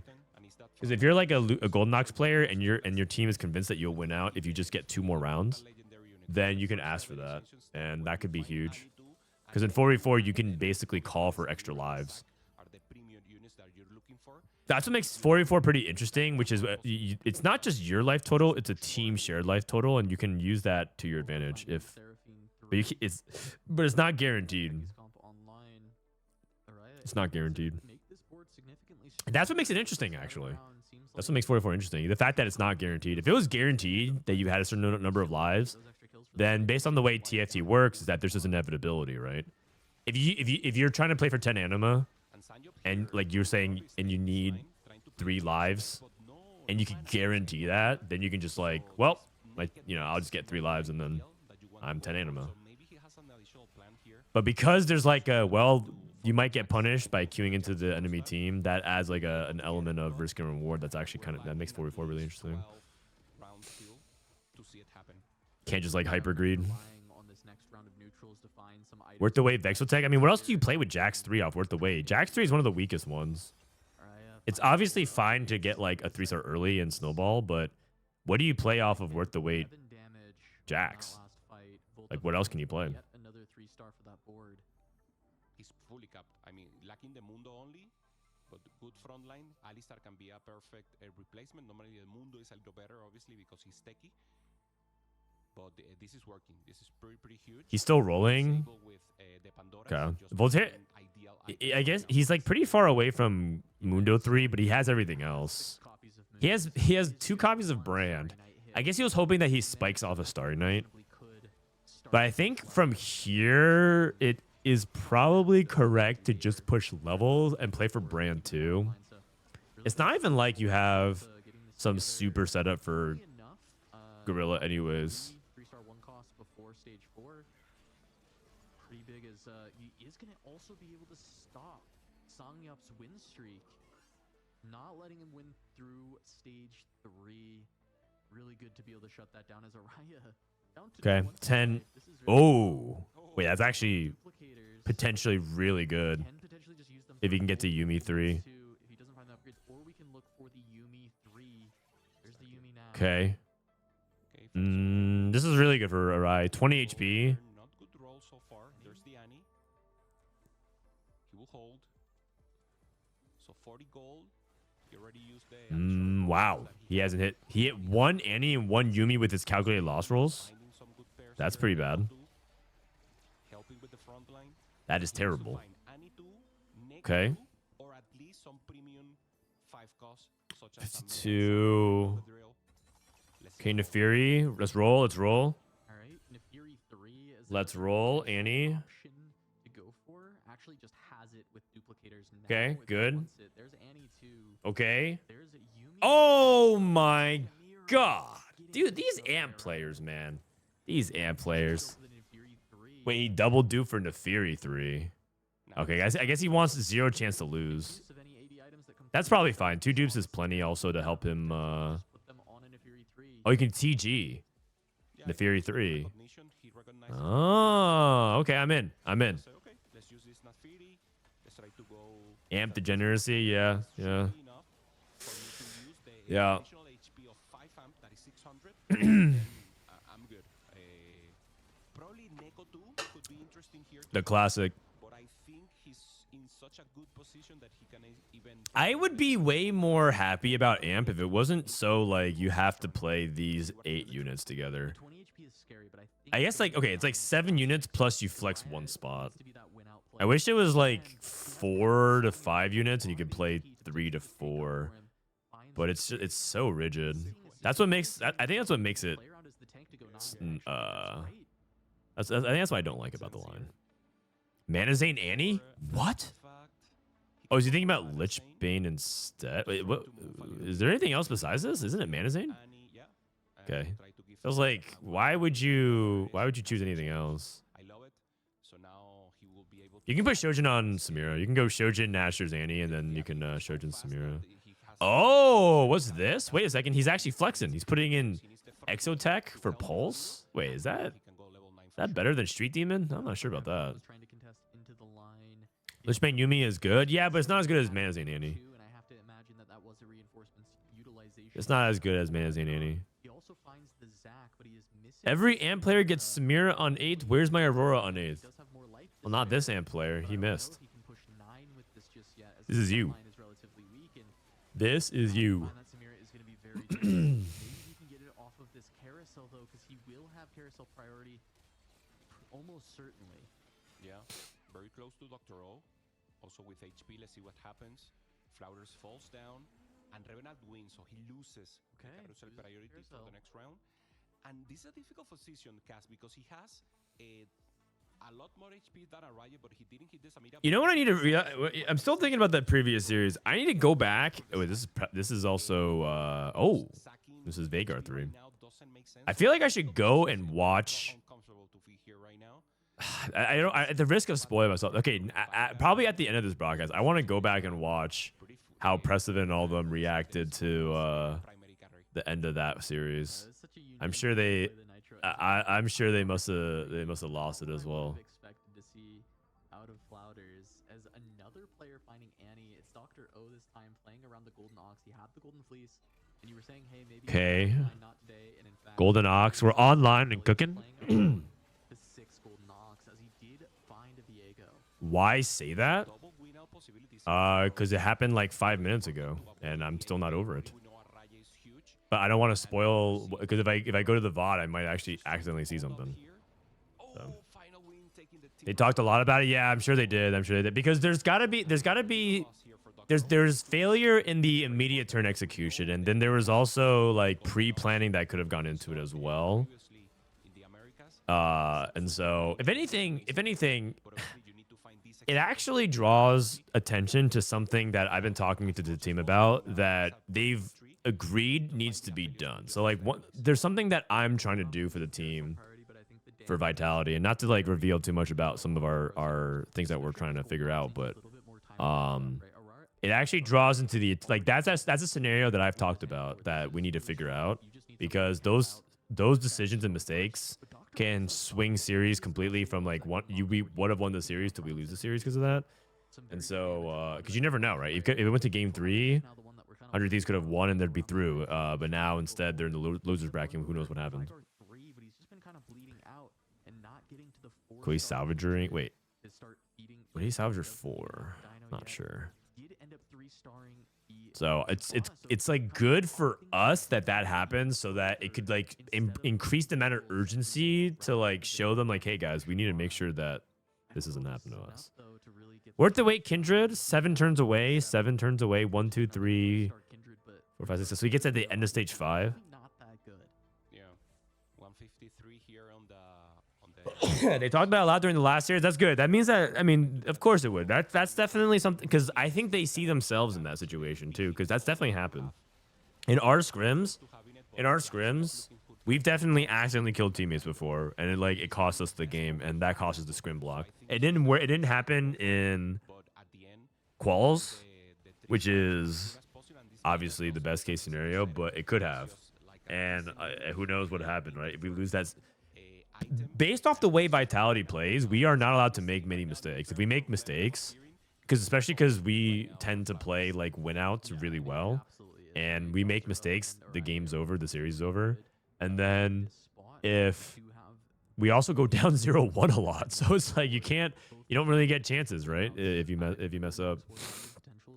I think there has to be a world where Dissop could have sacked there while still being competitive versus others and give replay a good chance to win without just straight up throwing. Like he could have just taken out one Anima squad maybe and just play 5, and he still would have killed units. I don't think he would have beaten the other players though, but he would have like at least been competitive. I'm not sure. Part of it also is likelihood of matchmaking, because I don't know if replay had the same matchmaking pool as Dish Soap, and based on your match history tracking to that, you can actually narrow things down. Like the matchmaking that you click here that shows who are the next few opponents that you have actually lies to you. It's not a true 1 in 3 a lot of times.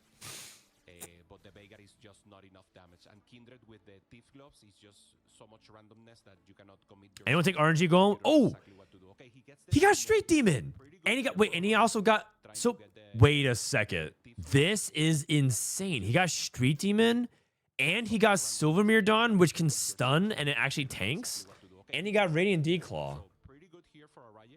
What the heck? And this guy got Street Demon plus 1. Wait, Radiant Last Whisper? That's not even bad. And +1 Syndicate. Yeah.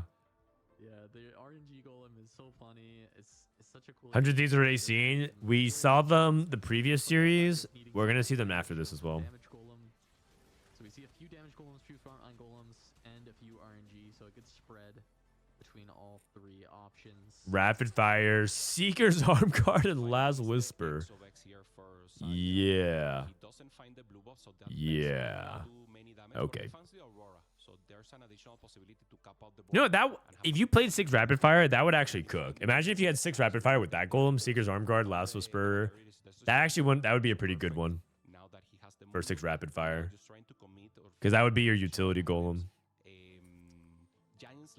Who are we rooting for between these two? I think that I'm cheering for Team Vitality. As you guys know, I'm the coach of Team Vitality. I want ROC to win because I think that they're easier to beat than QAD. I think that QAD is the better team. And so, selfishly, I want ROC to win. So is going to get the T-Hex online, but it does feel like it's too little too late. A couple more. Uh-oh, Cassie God's in chat. 3 more fights to get to the 4 ROC coach here. Sorry, listen, man. One team has to be stronger than the other.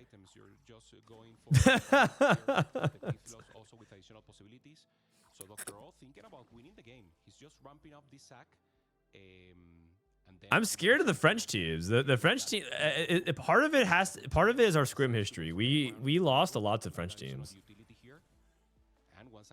Okay, sorry. Let me rephrase. I think that we struggle more with French teams than the APAC teams. So we haven't scrimmed much of the APAC teams in general. So it could just be low sample size. But from our experience, we've struggled with the French teams more, and so we don't want to play them. Was a huge Sorry, I'm not saying ROC is bad. I'm just saying that the QAD team seems strong to me, and like yeah. I'm just gonna stop talking. He's now on a single life. I'm just gonna stop talking. Players are just losing way too much HP. We always lose scrims against America. Okay, thank you. That at least now you understand. They're not even like free falling. They're still holding on to a lot of HP. See, he has my back. He has my back. Potential for ROC to just complete a domination of Qadsiah and send them all into the bot 4. Yeah, Revenant. But we beat all of EMEA. Oh, okay. So like, there's a rock paper scissors. APAC beats EU. EU beats NA. NA beats APAC. I wonder if that's a meta thing. That's really interesting, actually. I didn't realize that you guys were winning all your scrims versus EMEA. I really wonder why that is, huh? Because were you guys on call? Was Milk yapping about APAC? Milk was talking about how. Oh, is this 7-8? Oh. Ooh, it's a 6-7-8. Ooh, that's not good. Were you guys listening to the stream where Milk just kept saying like, you high roll your group if you have APAC in your group, and he just kept saying that over and over? Like we were talking about like, okay, what's it looking like, the matchups, and like he just wouldn't shut up for like 15 minutes about like, oh yeah, if you're APAC's in your group though, you high rolled. It's just all of that impression was because of scrims, like because his scrims are against APAC, we never lost against APAC, but against EU we got smashed. But now that I hear that APAC beats EMEA and they got smashed by America, it's just really interesting. So sounds like such a nice guy. In his weird logic paradigm, Milk is considered a nice guy because he's telling you the truth, and the mean people lie to you, or the not so nice people withhold the truth because they're afraid of hurting your feelings, something like that. And for some people, that's true. Cody, thanks for 2 months, man. He doubled down, tripled down, quadrupled down for 15 minutes. I know. Okay, Dynamo. I didn't see any strong win out boards from QAD. Also, I'm pretty sure Araye hard stabilized, so he won the game. And Espat is really far behind. This is looking like an ROC stomp. Honestly, good solid game plan. Pretty basic, nothing too crazy here. I will say that ROC also pulled off Golden Ox. So they actually played 2 winouts, and it looks like it's working. Oh, Jack's 4. They played 2 winouts, and it paid off. Oh, actually, Cassie, while you're here, did you guys how much did you guys prep for this? Did you guys play any live server at all? Were you guys playing 14.5 at all? Because one thing that was really interesting is that a lot of teams in America, I think all the teams in Americas, they just grinded a ton of 14.5 and then barely practiced 14.4. Like they did some, but not a lot. I'm curious how much you guys played on 14.5. Because some people just don't. Like some players were like, I don't want to play any at 14.5 because it would just make me think less about 14.4. We didn't play 14.5 at all for this tournament. Okay, that makes sense. That was not true of Team Greg and 100 Thieves.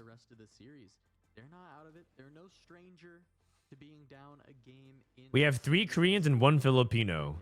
Do they speak in English, or does Arai speak any Korean?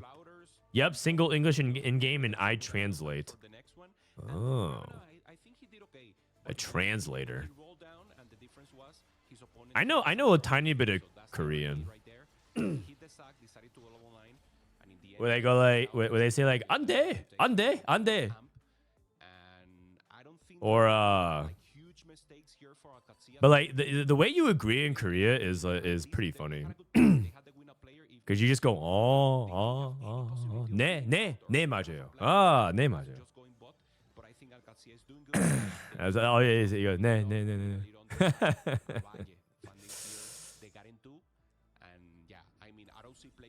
also cast a good spot recognition. Using the Okay. here. So the game's over. Espat's already bought 4. They played Golden Ox and they played Amp and they won out. It's really interesting. Good. They play differently. They definitely play differently. These are comps that you don't really see very often from the West. Okay. Dominant 1-0. Are you Korean? I'm Chinese. I'm Chinese. Ni hao. Ni hao ma. That's right. That's right. I'm multilingual.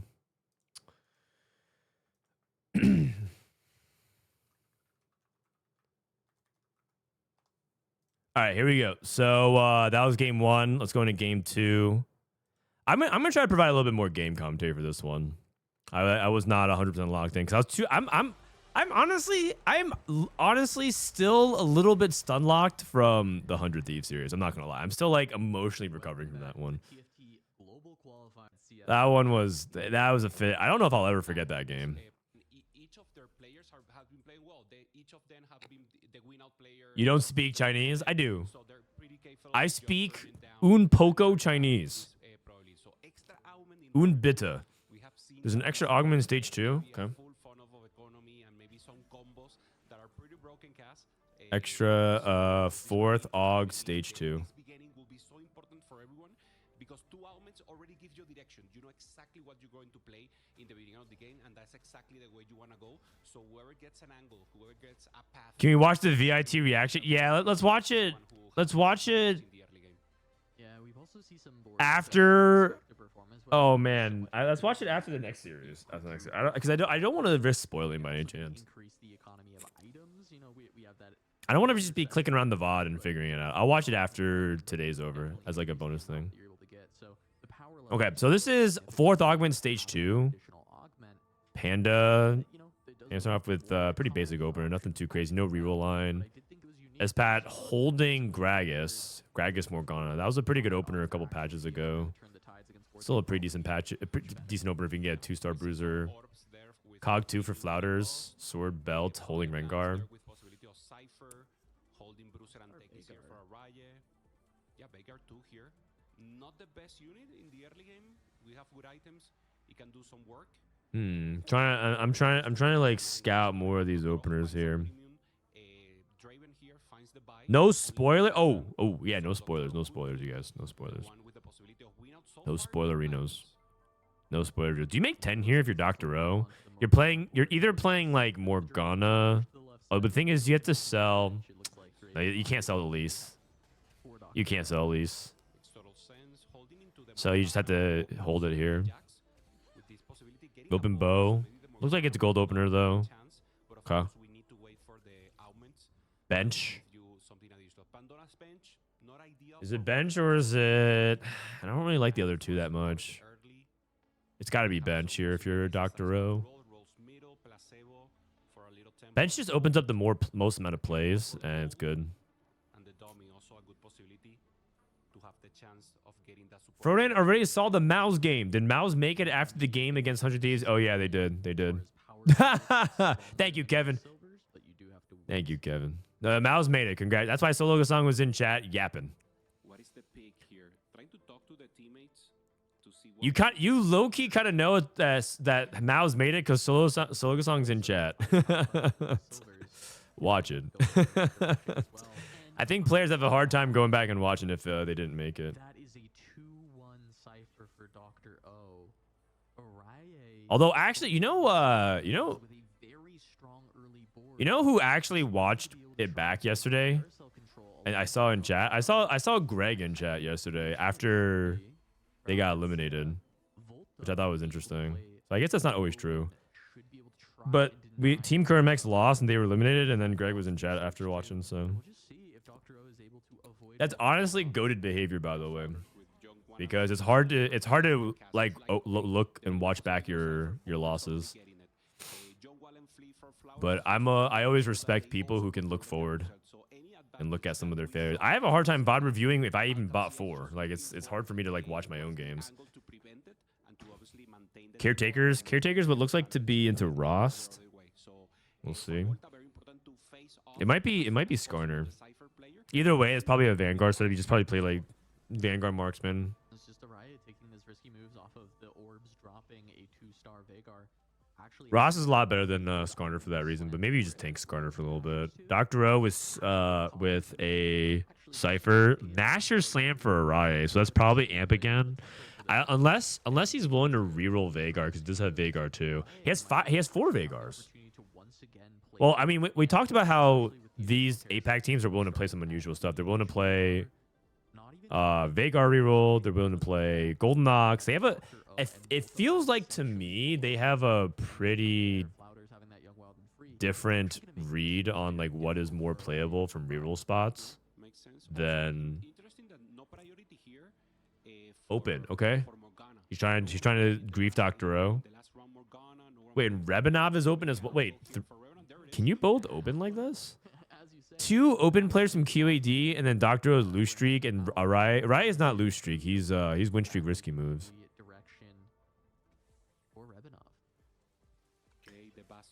Hey Frodan, can you rename Kane comp to Evander Kane if Oilers win? I actually wanted to name that for the gloves off Vander hero augment for last year, set 13.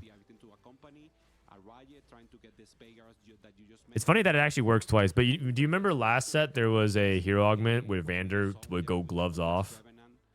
I wanted to name that Evander Kane too, because you know in hockey you take the gloves off and you just start punching the dude.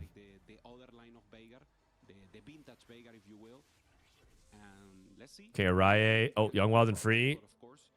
Cypher. Oh, I think Dr. O won. I think they greased his loss streak.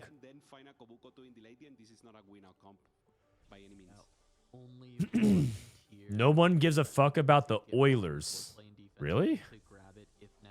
I don't know if you guys saw the ending of Game 2, but the Oilers were backs against the wall, and they tied the game with like 10 seconds left. And from what I've gathered, watching the crowd reaction to that, I'm pretty sure a lot of people care, man. Also, if you are following hockey, watching Connor McDavid, I'm trying to make an analogy here. Who is the best player who never made Worlds yet in TFT? It's kind of like that with Connor McDavid. Like Connor McDavid posts like the most insane ladder stats like ever, and yet it seems like he never gets to Worlds. It's kind of like that.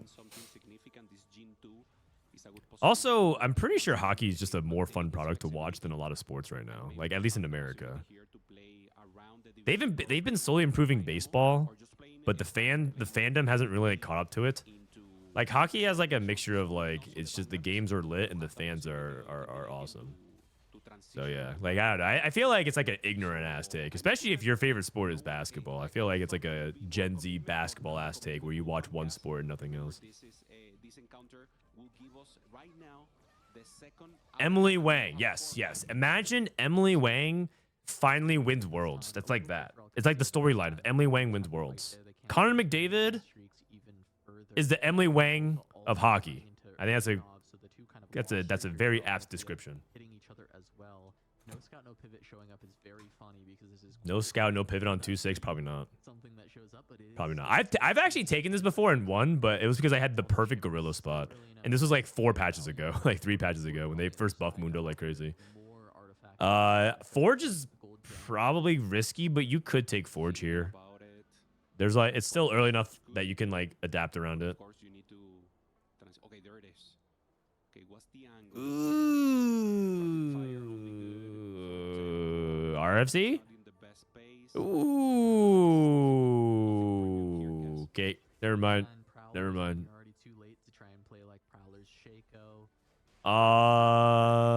You could take Ludens. Takes Death Defiance. Okay, he must have thought about something.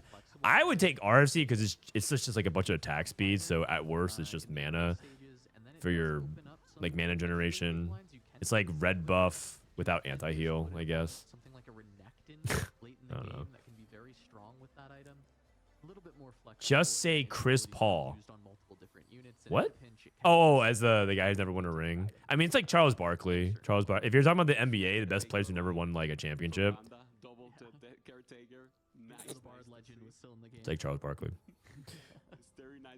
Anyways, my wife is a Conor McDavid hate watcher, like big time Conor McDavid hate watcher. She actually started a fan account, hate to like fraud watching Conor McDavid, because she's just like, because obviously she's an Avalanche fan as well, so that explains a lot.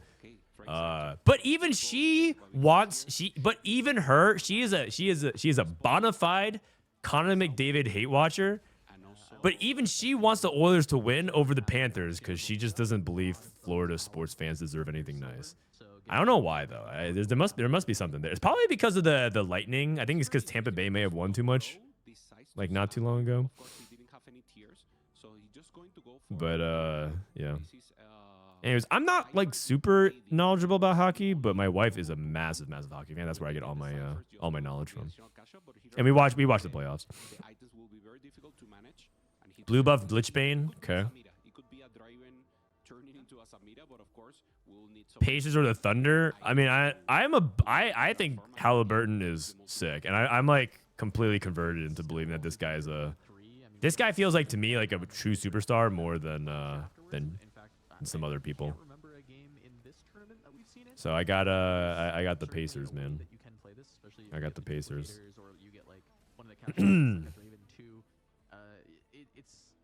Also, I read some stories about how Thunder fans are terrible people, and I don't know. You can't always believe everything you read on the internet. I'm sure there's a few bad apples rooting for everybody, but I've read some pretty bad stories about Thunder fans being jerks. So unfortunately, I feel like they reflect poorly in the fan base, and it makes me want the Pacers to win more for that. But I'm sure every fan base has dumbasses and morons. You can't just judge off of like a couple of bad people. Wolf Unchained, Star Knight, Noble Sacrifice, and he hits Silas. It has not hit Silas 3 yet. Okay. Seeker's Arm Guard. Interesting. So that's probably leaning towards Amp, because I think Yumi surprisingly does well within the stats. I remember reading, let me actually look it up. I remember reading that Seeker's Arm Guard is good on Yumi. Seekers, yeah. I mean, okay, when I say good, it's like, it's not that good, but if you were to look at the best artifacts on her, it's like top 3. So it's like all right. I'm not sure if I have more context beyond that, but if you were to believe Trickster's Glass is good on Yumi, then Seeker's Arm Guard apparently is good as well. Isn't it good on Elise? Oh, is it? Let me see. Elise. That I've never seen. No. I mean, it's like acceptable on Elise, but it's not good, I'd say.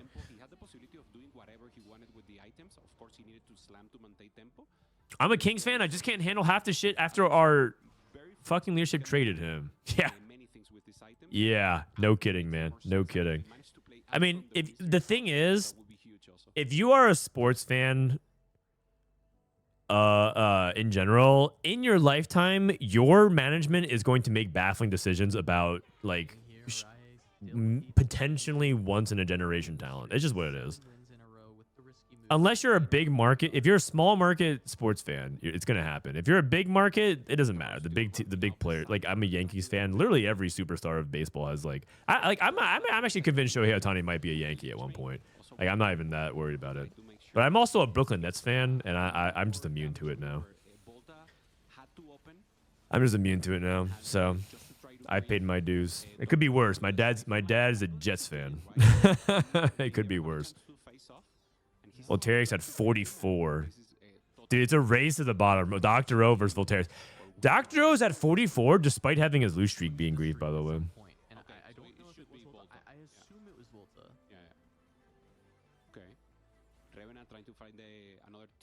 LMFAO Shohei is not leaving LA. Keep sucking down that cope. Okay, man, no need to be so aggressive about it. You know what the Yankee special is? The Yankee special is signing them when they're like 38 and they give him like way too much money and they still think he can be productive. I'm not sweating about it at all, man. The East is piss weak. We might have had the most fraudulent World Series appearance of all time last year. I don't even know how we made it, man. Our roster was terrible. It was you pitch around Aaron Judge. What's the strat? So you pitch around Aaron Judge, Luis Soto gets on base, and then what happens? Nothing. I'm even surprised we even made the World Series last year. Are you kidding me?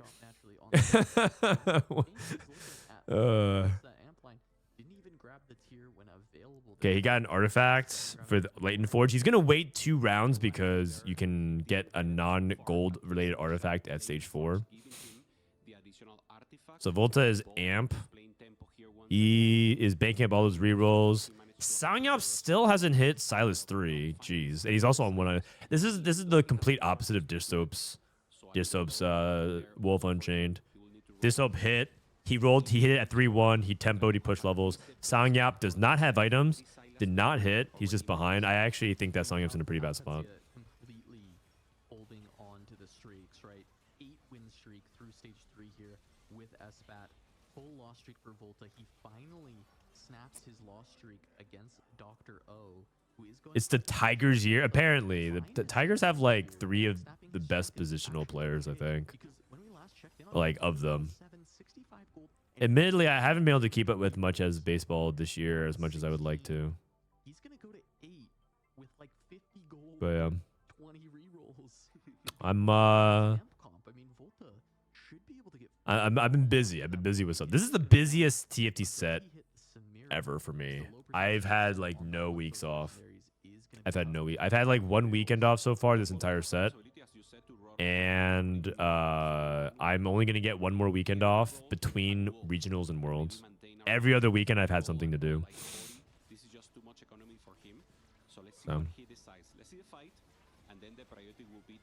Dystop only presses these augments when he already has like 3 sizes. I mean, that's basically what you're supposed to be doing when you're playing the hero augment. You should be trying to click them when you can have a reasonable start. If you have 0 copies of Poppy, it's not necessarily a button mash game. It probably means it's not. If you have 0 copies of Silas, 0 copies of Gragas, Chugbug, it's pretty much never a Chugbug game, by the way, this patch. I'm pretty sure Chugbug is awful because everyone plays Gragas on the board. It's like, you look around, there's like 4 Gragas 2s out of the board, or out of the pool. This guy got pan cash out. Oh! Rapid fire? Oh! What the? Is that insane or what? Is that insane or what? Now he's 1 bow and he's back. Oh, man. Dr. O. Who do you think is going to win F1 World WDC? Something tells me that it's okay. I definitely don't think it's Lando. I don't, for some reason, I don't understand. Anyone F1 fans here? I don't understand why Lando is so bad at starts. I don't understand why he's so bad off the jump. But he is legitimately terrible. I just don't like. I actually like Lando a lot on a personal level, but I just don't have faith in him right now. He's just not good at it.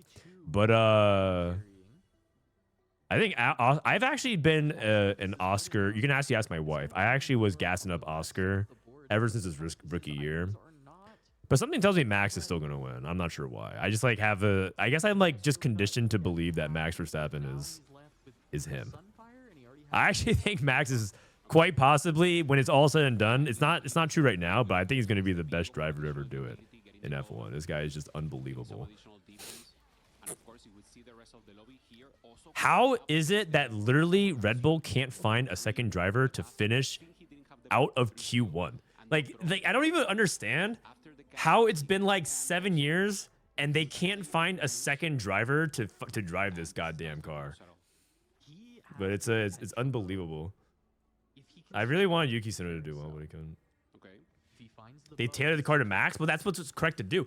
As the team principal, you're supposed to develop around the faster driver to get results.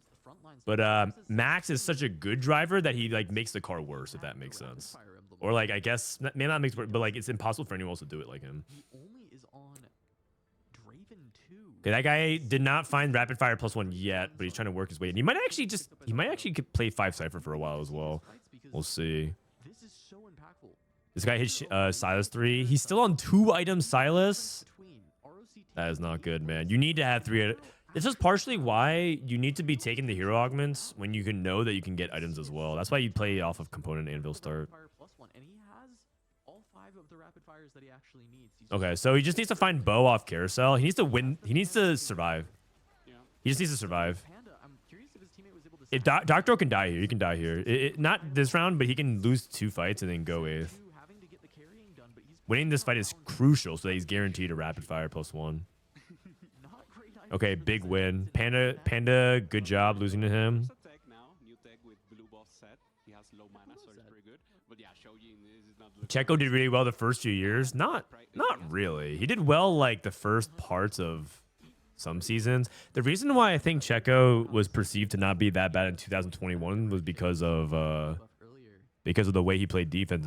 Like him, the end of the season changed the narrative completely about how Checo was doing at Red Bull. It's basically because of how he defended against Lewis Hamilton in Abu Dhabi is exactly like why everyone says like he did fine, but he was actually struggling all season.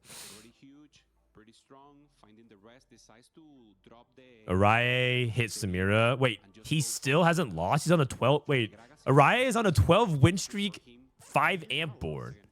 Oh, okay. If Dr. Rowe gets Renekton with a bow, then I think ROC just 2-0s right here. Big carry for this team so far in the series, and contesting the amp line. He made Q3 every race. You know, isn't that sad? Amp board. That's the minimum bar when you have a championship winning car that he made Q3 every race. Dr. O. Raya able to hold on. That's what we said about Valtteri Bottas. He made Q3 every race. So good. Makes it to the carousel. That's the bare minimum, man. Although I guess nowadays it's kind of news if you can get to Q3 every race. The field is actually consolidated a lot. It's on an aurora. Doctor has a bow on his side. QAD has to deny it. Flatter's taking the bow. That end of the spatula, the bow so much more Do you just take the important, spat if you're Dr. O and just go 5 cipher? Okay. though. Says, okay, Maybe he takes it to deny it. You can take this spat and then you could play 5 cipher and ditch that and bail out of the rapid fire line, or you can find a way to make use of this spat. What can you do with this spat if you're still trying to play rapid fire? Not really much, right? Having the +1, he's just in, okay, let's try to go 5th, maybe try to go 4th. But obviously avoiding 8th is what's much important here. Yeah. So good spot for side. Do you just make Tactician's Crown here? For Exotech, if it has a good item here, maybe for the Sejuani. Finds a sack a little too late here. Bottas is different. He was treated like trash by Mercedes. You're not wrong. because it seems like a And also, Mercedes was so far ahead to slam this, that makes me him not making Q3 would have been embarrassing. hold out. No, Like Mercedes, how can I describe it? another Do you remember the game yesterday? I'm not sure if anyone's even just started tuning me out. I'm basically jumping from one sports topic to another. But I'm always excited when my chat talks to me about sports because I watch a lot of it. Do you guys remember yesterday when MOUZ against 100 Thieves, or was it MOUZ? Another team had like a 100 streaker Golden Ox and a 100 streaker playing some other tempo board, and they were super far ahead, and they just like it was like almost a guarantee 1-2. his amp line. We gotta check Volta. He looks like Mercedes was so far ahead of the rest of the competition that like it would have been pretty embarrassing to not make Q3 because I mean, they were winning. They were like 1.x seconds ahead of the second fastest car per lap. to actually go to 9, and it's possible that But yeah, Bottas is pretty impressive though. he's looking at his matchups. A couple of ROC members. I'm kind of sad that he's not in F1 anymore. These other two. He's a reserve now, right? Yeah. Volta can't die here. Volta dying here is really bad. Volta dying here might be game over for QAD. What is Panda's board Volta looking dying here might be game over for QAD. Playing around the dynamos, double setup of the just at 5 amp. to that Aurora, but it is He's actually kind of a madman for holding the line here, but his matchmaking pool must be okay. He must be okay with it. He's also reasonably strong. it looks like 3 Yumi. we're gonna see if the tip Oh. can come out. One more Oh. time, please. Oh, that was close. Yumi able That was to very carry close. Song up, able to stay alive as well, but that is a survival 2 neutrals. That is The Stanley Cup Finals has been the best sporting events thus far in the last month. What do you mean, man? What about the Esports World Cup, Teamfight Tactics, America's closed qualifier? That shit was cinema. You mean the second best? Against ROC, and he The just second kept best. going. I don't care. I don't have any to. I I didn't have the idea I can roll for Blobets. No, he wants to go to level 9. He wants to go for the full cap of the board. And I mean, this conference is just... I hope he gets picked up by Cadillac. I feel like Cadillac, weren't they talking to some American drivers? With a good possibility with Volta to ramp up. Weren't they talking to Checo? I'm pretty sure Cadillac might take Checo. It's kind of hard to turn down that sweet Mexican money. Really needs this Annie too. Wow, Zach 2, Viego 2. How many blobs are you gonna get? Any two. Okay, he's hard. He's very stable now. He's very stable. His board just spiked like crazy. He just doesn't have Samira 2 and doesn't have items for full items for Zach, but he's in a good spot. He also has max Spirit Link value.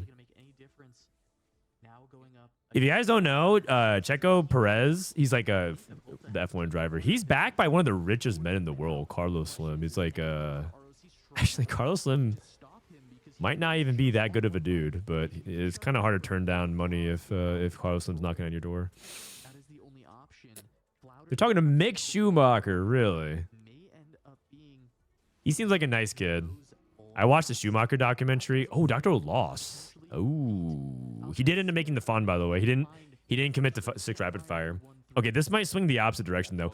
Doctro did not get 6 rapid fire, and he had to pick the fawn and go for 5 cipher instead. Didn't work out very well. Mick Schumacher seems like a good kid, but I think he's like I think he's a good driver for other series, not F1 though. He just get like in F1 it's hard. It's hard to make it, but he's not a bad driver for other series. Like he might do well in endurance.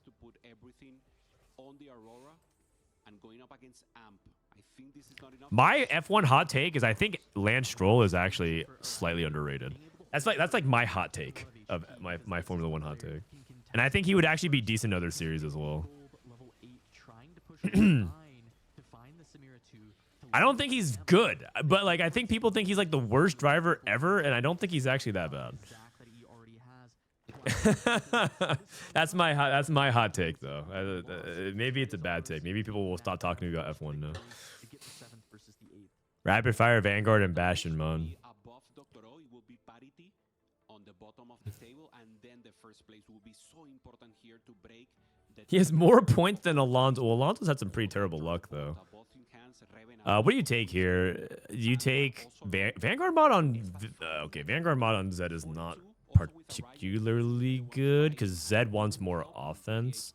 I guess Vanguard's like he has a BT, so it's like okay, but he's playing Shojin.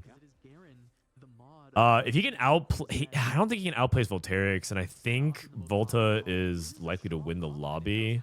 So they need to try and see if they can play for the 1-3. Like they need to play for Doctorow to go 5th, but I don't think he can go 5th. If he keeps into Volterix, it's gonna be kind of hard. It was Bastion mod. Yeah, Bastion mod might have been better. Arai trading. Can Arai win out as well? We haven't seen Arai. Arai got to he 12 streak playing Tempo Amp. Who's gonna cap higher? Arai, Volta, and I don't know how good Ravenov is right now. Should be here the Giant Slayer. So Panda, that's the priority here for Panda. Just trying to get. That's a warm take, Frodan. Lance is the GOAT. No man, you can't sully my man Nicholas Latifi. If Lance Stroll is your GOAT, then what does that make Nick Latifi? That guy might be the GOAT of goats, the king of kings. At least 3. Okay. Ooh, so huge find here. Getting the Elise 3. Yeah. No, I understand. The lows of Lance Stroll are really low, right? If you guys don't follow for me, what Lance Stroll is memed on as hard as Emily Wang. That's not even an exaggeration. Everyone memes this guy so hard, but I'm just saying, man. Every now and then, this guy shows. The reason why is because the context was Mick Schumacher, and I'm like, Mick could do well in other series. I think Lance could do well in other series as well.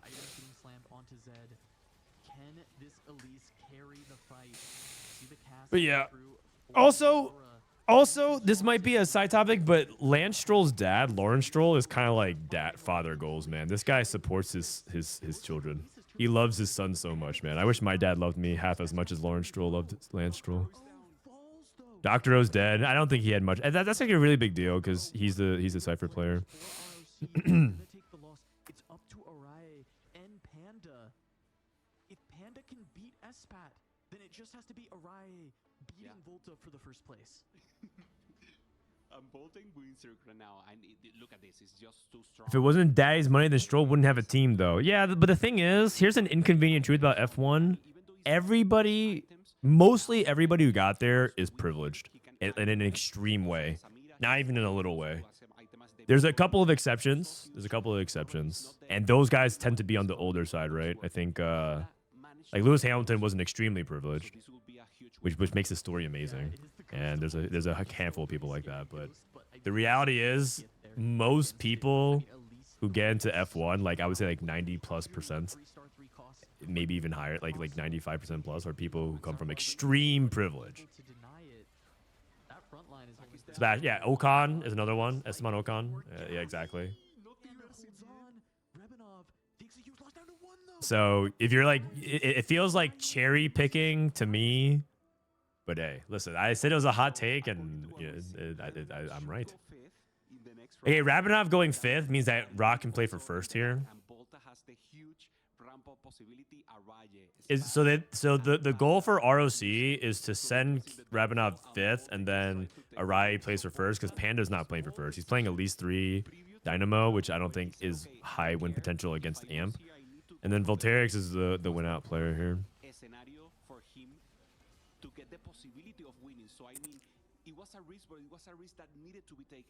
None of them can be actually poor. That's also true too. You can't like.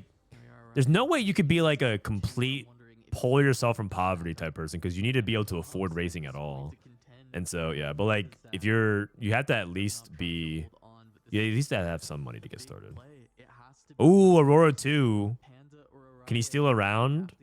So maybe he can kill Panda and just end the game here. So many upgrades across these boards. Espat, the Vinicorp, finding the Urgot 2, finding the Renekton 2 is just so huge. And now this is the final boss. Volta. Panda finds Volta. This is massive. Not able to get.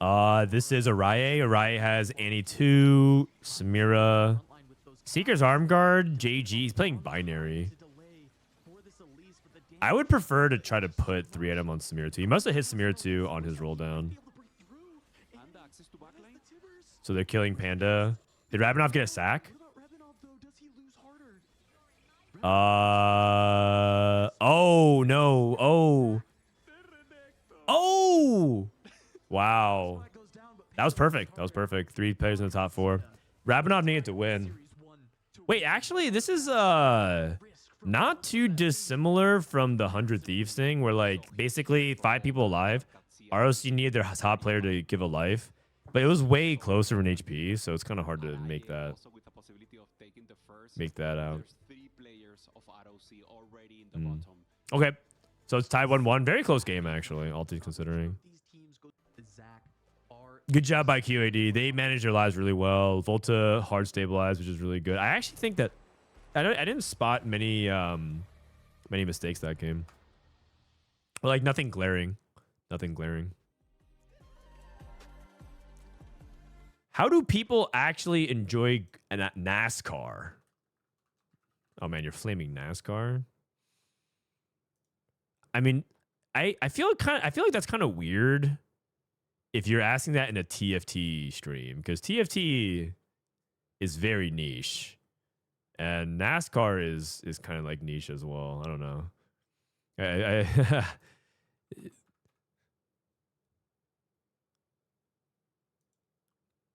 Because the thing about NASCAR is that it's an acquired taste, but you can't really fault people for liking what they like, you know?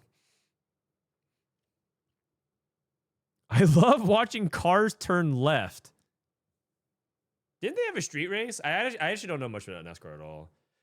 My extent of NASCAR knowledge is Michael Jordan invested in a team. And the guy and the driver that he was backing was like Bubba Wallace or whatever. And Denny Hamlin, and people hate watching Denny Hamlin. That's the extent of which I know.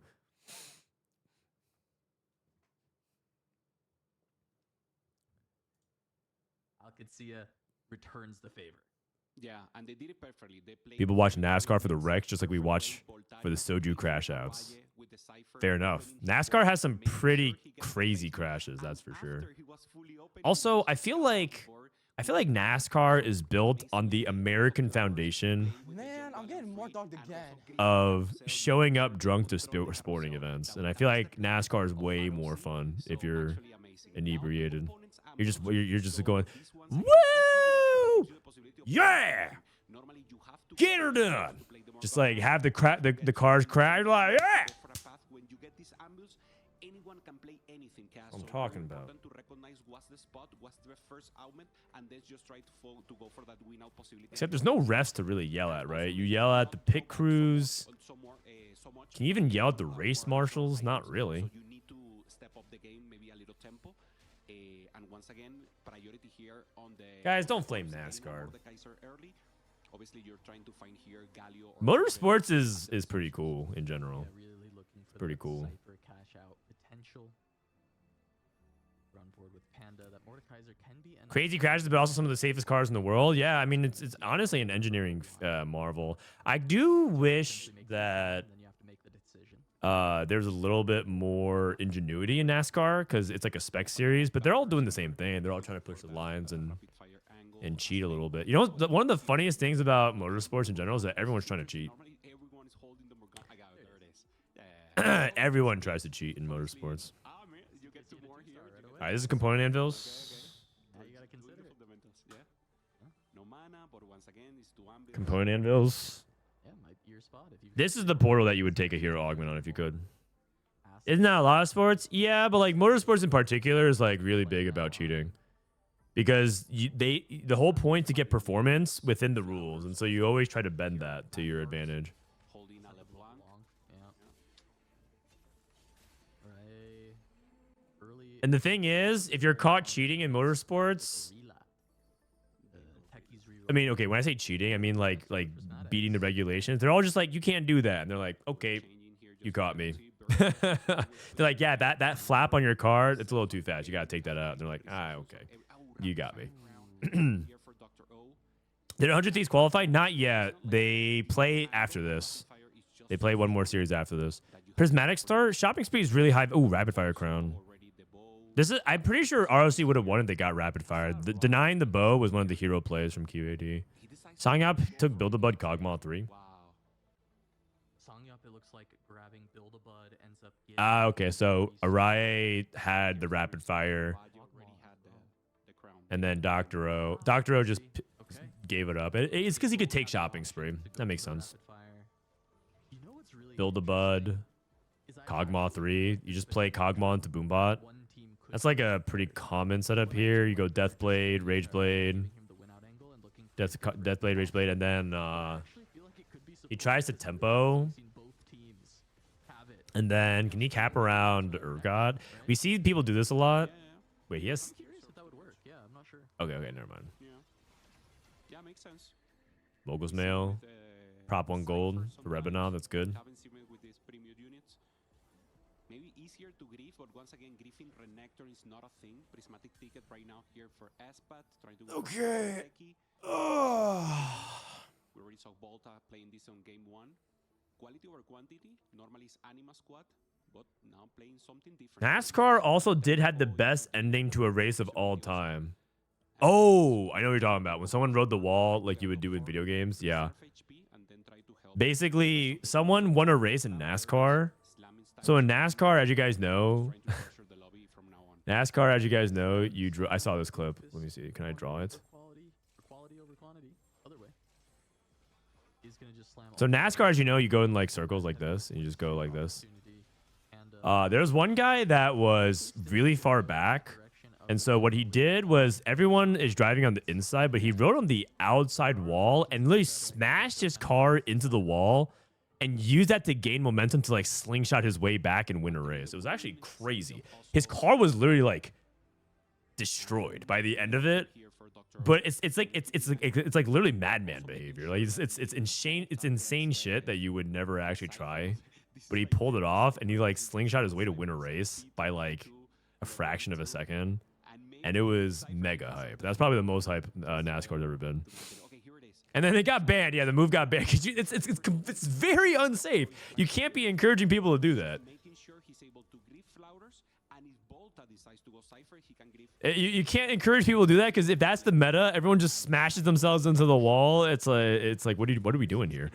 This is a really great spot for flouters to play into that amp. Did they make a rule for it afterwards? Yeah, you can't do that. But that would have been. So you're gonna be the first I don't even know what the equivalent would that be in TFT. stop you from going 8 and rolling down. But it's just degen behavior. Plus you get the Cypher cash out. I think this spot for flouters is a good chance to win out. Just smash your car against the wall and hoping that that momentum takes you. You're gonna kill yourself doing that, or kill other people. Who knows? It's just too reckless. Too reckless. Hey, Doctor takes the Galio, controlling the Cypher. Bad component though. You don't really want the cloak. That's not something you want to see happen. I think Sang Yap has an interesting spot as well. I want to see how he manages the Kog'Maw 3 if he can get the Boombot. Galio was on this carousel. He might end up playing the Kog'Maw 3 and something else though. But the most common setup is to try to play into Urgot. This is the best play. Obviously, not ideal scenario, losing the tier also, but he has to. So Dr. O, right now, he will need to sell the full board. He can make 40 here. Just doing some Frontline Jace from last set. Oh yeah, that I guess that would be it. Something like trying to get some units in. He knows yeah, frontlining so something he's just making sure that should be backlined. Frontlining your carry. at least kill one unit. Yeah, Dr. O is gonna Like have a really to woke play. grief flouters duty. Not only does he need to try and deny the Cypher, He didn't win. He qualified for the championship. Oh, okay. Yeah, I just saw the highlights. towards getting Insane play though. units in Quality for quantity, most likely into Anima squad. Yeah, Flouters doesn't get the throw, so he will Buried maintain the treasures. streak. And now looking at Sanjop, Panda. Panda making here. I'm not stopping till I see God or a checker flag. Man, that's a quote that goes hard. Listen, man, you don't have to be the biggest fan of NASCAR, but that's a damn fine quote. I'm not stopping till I see God or a checker flag. Yeah. I have a kid and a family. I'm getting out of the way. I want to see my family and the checkered flag. Yeah, I think this win streak is really Okay, we have Amp from here. His frontline Flouters. star, and sometimes that can be an issue when you build a backliner and you don't get a way to actually protect it. But fact is, the 3-star Kog'Maw 3 items just is Hedge fund into it. I mean, it's pretty common setup here. Pretty common setup. Flouters ends up running in there. Let's see if Panda and Songyup pair against each other if they're able to hold on to the Rapid win. fire Gunblade. They do Okay. not pair. So Panda Okay. and Songyup both might be able to hold on to these streaks. Araya gonna have to take a loss for it, but he is getting to slam some great items for the Sang-Up lost a streak. That's a really big deal, actually. with the Oh, they could have had double win streakers. two fully itemized They actually high rolled matchmaking, but lost. That's a really unfortunate scenario. Oh well. And avoiding two of ROC players to go for win streak, but still Panda pretty strong. Look at I went to watch the NASCAR clip, and everyone involved is the most American sounding person I've ever heard. carry, so playing full tempo, and from now on very That's difficult right. for Volta to lose. You're goddamn right. K Meanwhile, Kona. Flouters still with the US side of A. hasn't faced Dr. O, won the first one. After that, he hasn't. Nothing wrong with that, man. It's an American made product for Americans by Americans. So far, projecting more than 200 for sure, 250 per, at least, and trying to find the foresight. When people from America sound American, with possibilities here. I think people are always surprised by how white something can sound or how American American people can sound, because they have an expectation that America's like a melting pot, so there's like more diversity to it. 11 rerolls right now. But I guess yeah, stereotypes and all that. One who's gonna have to try and find a way to contest the amp board, but because of Prismatic. he will still Prismatic be able to ticket. go late. He just can't catch Flouters to level 8 unless we see some way he can get a windfall type of effect. Quality over quantity. Selection, he needs a Warmog Slam, Shiv. You probably make another Shiv with this bow, right? value of rerolls for free. America's the best country in the entire world. Yeah, for sure. Going against I'm glad you think that. now, Panda, good I think it's like kind of meta or cool to like hate your country, I guess, for whatever reason, because I guess it's like a sign of, I don't know, being educated or intelligent or like smarter than other people. There's nothing wrong with loving your country at a core level. Now, of course, overzealous nationalism is not great, but I feel like weird. It feels weird to me to like say I love America because it feels like a lot of people would tell me that like it's wrong to like America. Like I like living in America. There's a lot of problems in our country, like many problems, deeply ingrained systemic problems in our country. But I love America. Wand overflow. So one overflow fuel combat right now, and this is very interesting. So trying to go for this means that he's committed, obviously, to that line. And Dr. O, 2 tiers. Here the Yumi that give you so many possibilities, so you have more options here. And I say that having lived abroad, right? Like I say that having been a person that's actually considered once upon a time living outside the country, because I moved to Europe and I spent years outside, and I really loved traveling and doing all that. And coming back to the USA, we got Costco, man. You go to Costco, I'm telling you, man, there ain't nothing like that. I go to Costco, I go to other countries, there ain't no Costco. Let's just put it that way. I'm like, holy shit, man. This store is awesome. Meanwhile, I go to like Lidl and Aldi and these other stores, and I'm just like, no, man, it's just not the same. It's just not the same.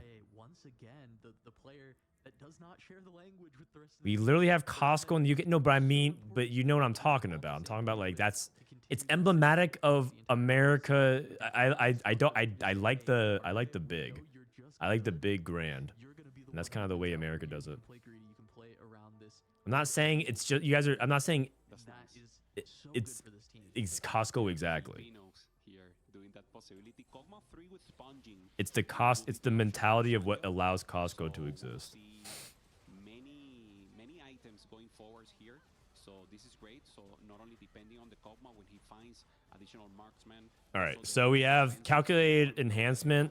Double prismatic. This is probably going to be prismatic party, right? 2 prismatics. Very likely that's prismatic at the last one. Let me see. Exclamation point. PP. Oh, it's 50-50.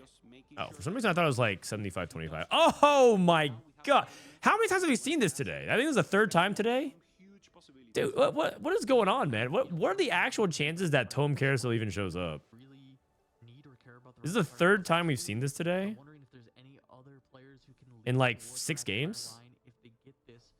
There's any other high cap out potentials, we know a potentially strategist is another great way for these amp boards to cap higher than they originally would have been able to, and that maybe opens the door for them to even beat rapid fire if they can hit. The old patch is really cooking. Well, this exists on the new patch as well. One time I got this like 3 times in a day.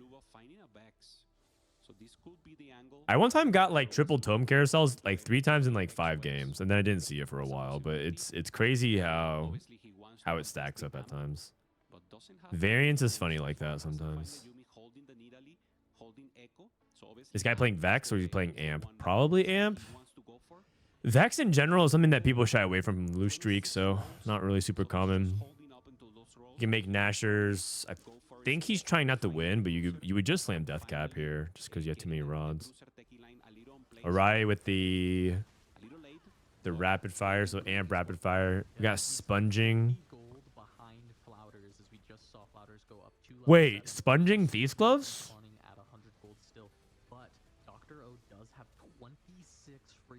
Wait, I didn't.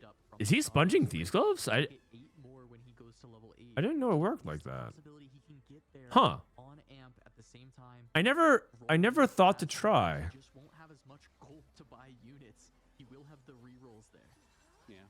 That's kind of a cool interaction. I learned something. Okay. I mean, I guess it does. It makes sense why it would work. I'm assuming it did work, by the way. I have to look at it. Maybe he built it naturally, but patch rundown. That's gonna happen after we watch. Finish watching EWC. We're gonna do some patch rundown. Then we're gonna play some games, and then we'll do Mecha Bellum, and then I'll end the stream. It'll be a long stream today. Long stream today because I think I might take tomorrow off. We'll see. there it is. Full ramp out and full. In general, I haven't been sleeping enough. I think Everything important is already I looked at my sleep graph in general, and And Annie already. my watch is telling me that Together this amp board. my sleep has not been great. Between these two So, players, cashing out their cipher been board, trying to going on 3-7 or 4-1 trying to be better about it. Tell the story of the game. If either of them can stabilize, they might not be able to Cybernetic Bulk, double Warmog, Steadfast. No, no Anvil pop. Or sorry, no Tomatros pop. They can slingshot this low HP. Dr. O at 18, 200 to cash out. win the game for their team. Dr. O at 18 life. Okay. It's He needs these to be like Annie and Nico. doesn't get any hits immediately. He is not that. Oh, he has 35 rerolls though. Okay.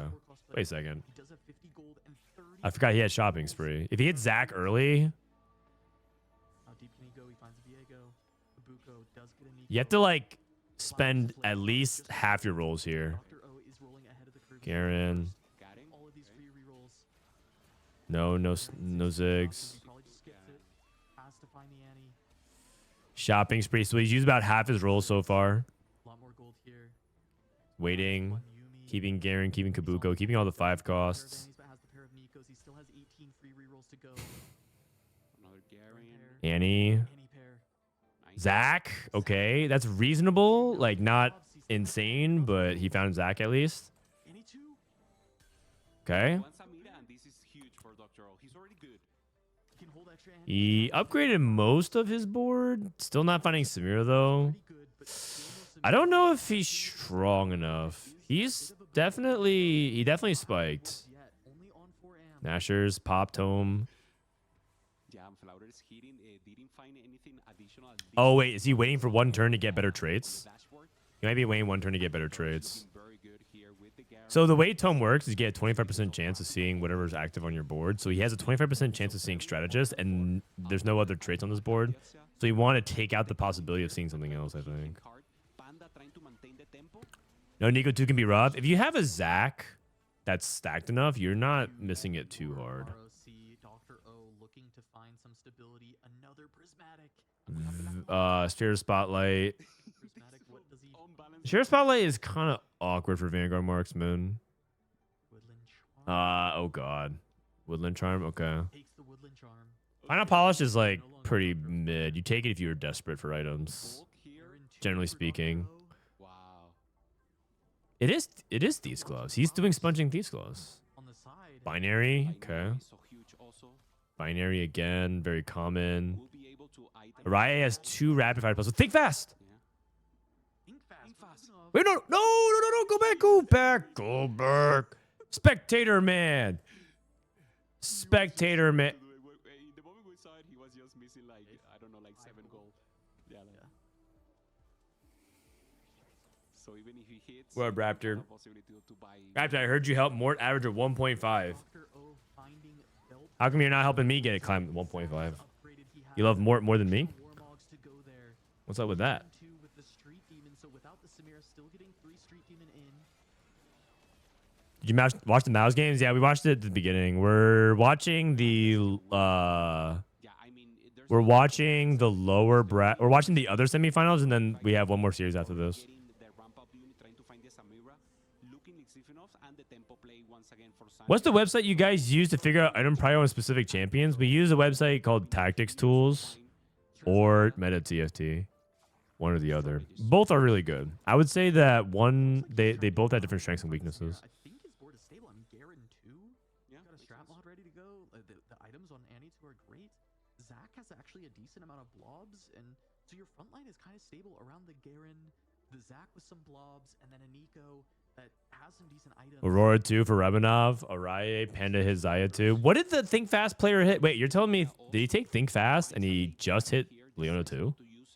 That's crazy. Of strategies and also finding the sack. Cause you bald. As the black market Raptor's bald. is pretty nice, but his Damn, front man. line not nearly as stable as Dr. O's, and the tempo I feel like making fun of people who are bald or people who are short to beat him. Looks like the is Zach Annie doesn't pretty rough, man. Annie's gonna fall They can't even control that. I mean, okay, you can kind of control. You can slow down the balding process, but you can't really stop it. Maintaining the tempo and hitting flouters I'm not bald, man. I have more hair than you, probably. You see this? This is like 2 days of not shaving, man. This is me right now. You definitely have more hair than me. I got those Asian genetics. You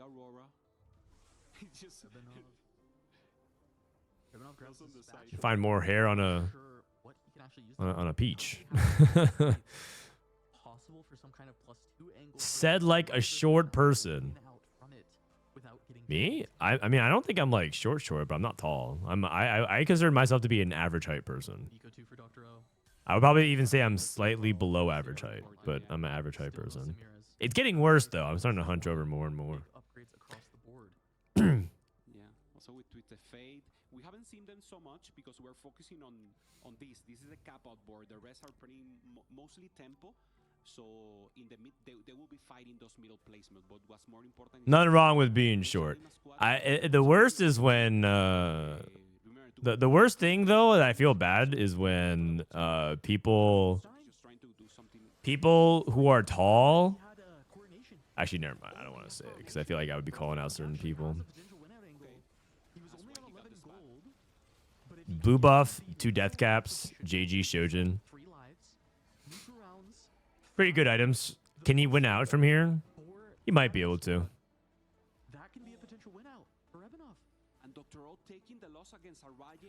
Can I ask a question? Is there something that they're feeding people in Central Europe? Why are they so tall? That I don't get. You ever meet like a guy from the Netherlands or like Danish people? Like, why are they so tall? I don't understand. They're like tall. They're like too tall. They're like too tall. It's like goofy looking. They're like 17 and they're like 6'4". Like their bones are going faster than their muscles and their fat can keep up. They look goofy.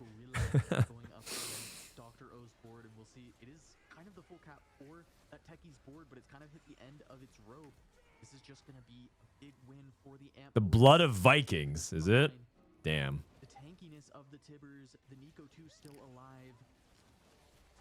That sounds epic. I think we can safely assume my lineage does not have any Viking blood in it. Flouters is dead. Wait, he lost? The Amp player lost? He lost to Robinov? What? That is disaster. They killed it. They killed their okay, this series is a lot of like they killed their own players. Uh-oh. Uh-oh. That's not good. I'm pretty sure ROC's in a really good spot now. The Dutch weren't taught till post-World War II where they introduced free school meals. Is that what it is? Free school meals? Actually, my son is very big. He's pretty big. He's not like super tall, but he's pretty big. I'm pretty sure he's gonna be taller than me at a young age. Two animal emblems. He can't get there though. He's not gonna get to 10. He needs to survive till 6-1 and greed all the way to get to 10. Because you can get to 9 at 5-5 with a decent amount of gold, and maybe 10 at 6-1, 6-2 if he really stretches it. But he's not going to get there for a while. And I don't know if he can survive this entire stage. Hard to say. Wait, he has a fawn? Wait, he had a fawn? Oh. Where did he get the fawn from?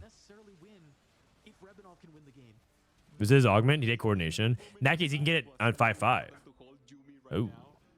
Oh, he has coordination. Oh, okay. Well, is he going to live there now? So now he only has to get to 9. Does he have it? He has Seraphine on the bench. No, but okay, he has Yumi on the bench. He's missing Vayne. He's gonna survive at least one more turn. Oh, and this is the win out spot. Nah, it's so huge. This is perfect. Recognizing the position. That's actually huge. So they need to play for first because Flouters went 8th. Voltairix also hit Aurora 2. Huge cat possibilities. And also Araya is the one very strong with the rapid fire +1, but we already know that We forgot it was a huge mistake. Uh-oh. So that would be a first place guarantee if Yeah, you shouldn't let that player get it. Have the potential to grief that spatula, and they We overlooked it. forgot. They are going to be kicking themselves if they cannot close out this game. It's okay. QAD made mistakes as well. Maybe it cancels each other out.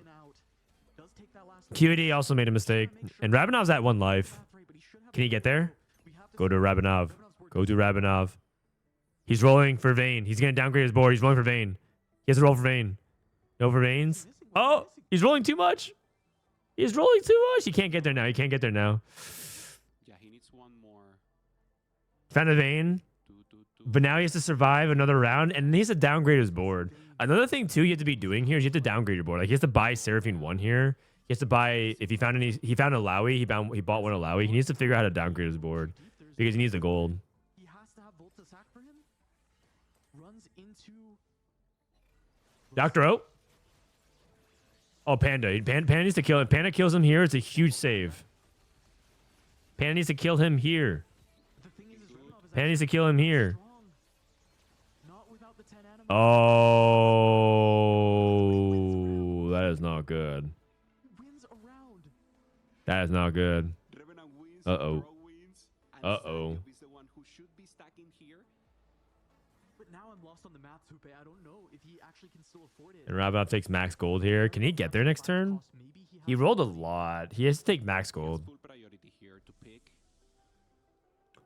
Thinking about the stack. Oh, man.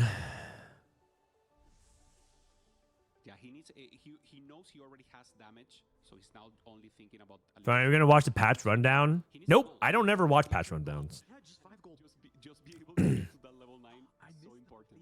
Bane. I don't really, I'm not interested in that kind of content. I think he had the money, but he needed to find the vein. I prefer to go into patches blind. Can he hold up here, Cass? He can sell. Gold. There it is. Oh, he had enough. He had enough. 10 And Anima that's- squad. Final Uh-oh. transit.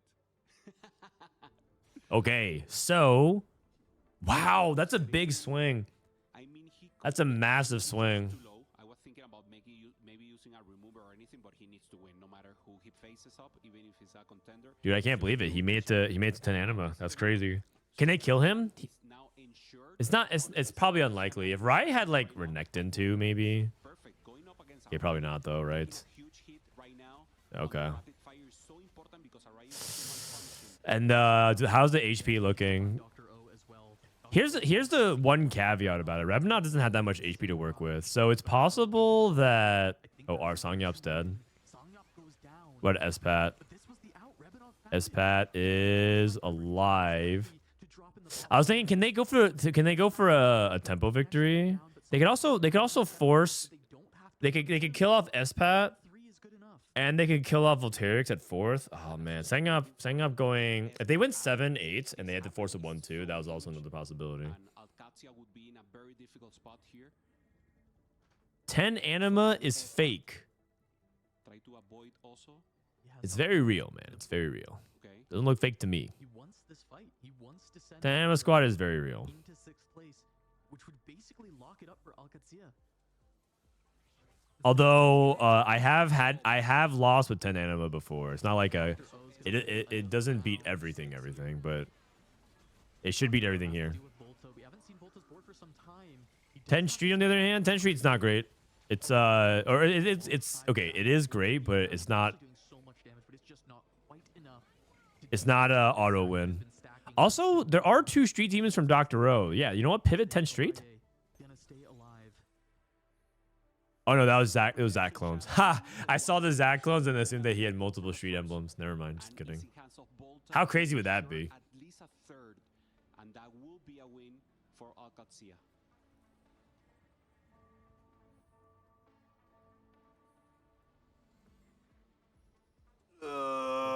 Cannot fall down in 5th here. That's okay. Another lost condition.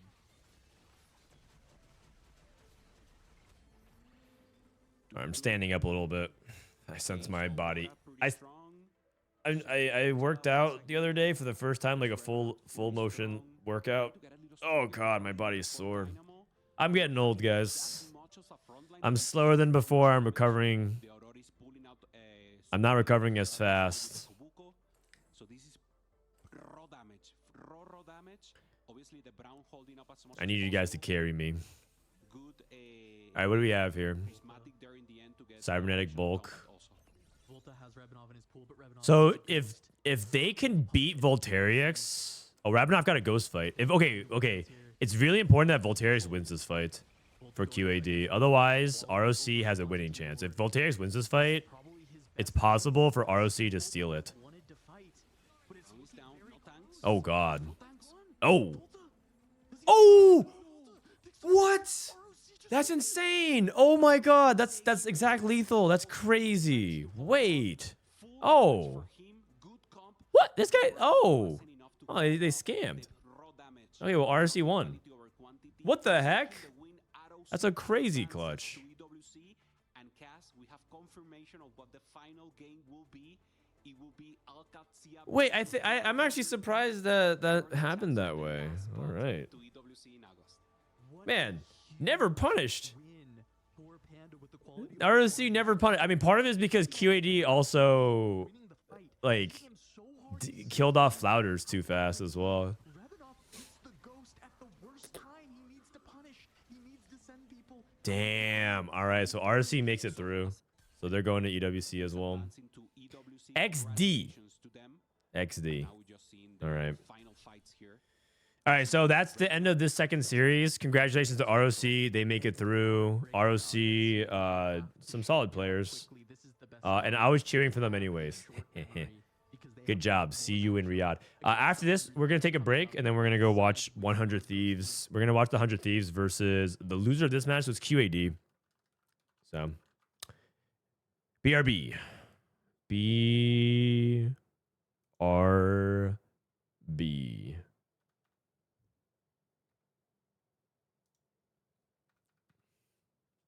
I'll do some card packs while we wait for that between series stuff. I feel like we got scammed so hard by this ghost fight, but we made mistakes, so it's on our side. Yeah, it happens, man. It happens. Don't worry too much about it. It looked like you got scammed by matchmaking because you would have killed anybody else, but it definitely felt like it was winnable for you guys as well. It's interesting. In 4v4, I feel like every series so far, we've been seeing like small differences and mistakes end up having such big outcomes. But that was super winnable on both sides. All right, I'm going to go downstairs and grab some more water. I'll be right back. Welcome, ladies and gentlemen. This is going to be the final series of the day as Teamfight Tactics Road to EWC concludes with 100 Thieves versus Qadsiah, a team with 3 world champion runs, all 4 players active in the recent cup. And on the other hand, only Volta that's been to World and only Volta that's actually active currently in set 14. So one of the most unthinkable matchups, the one-sided matchups you could get here.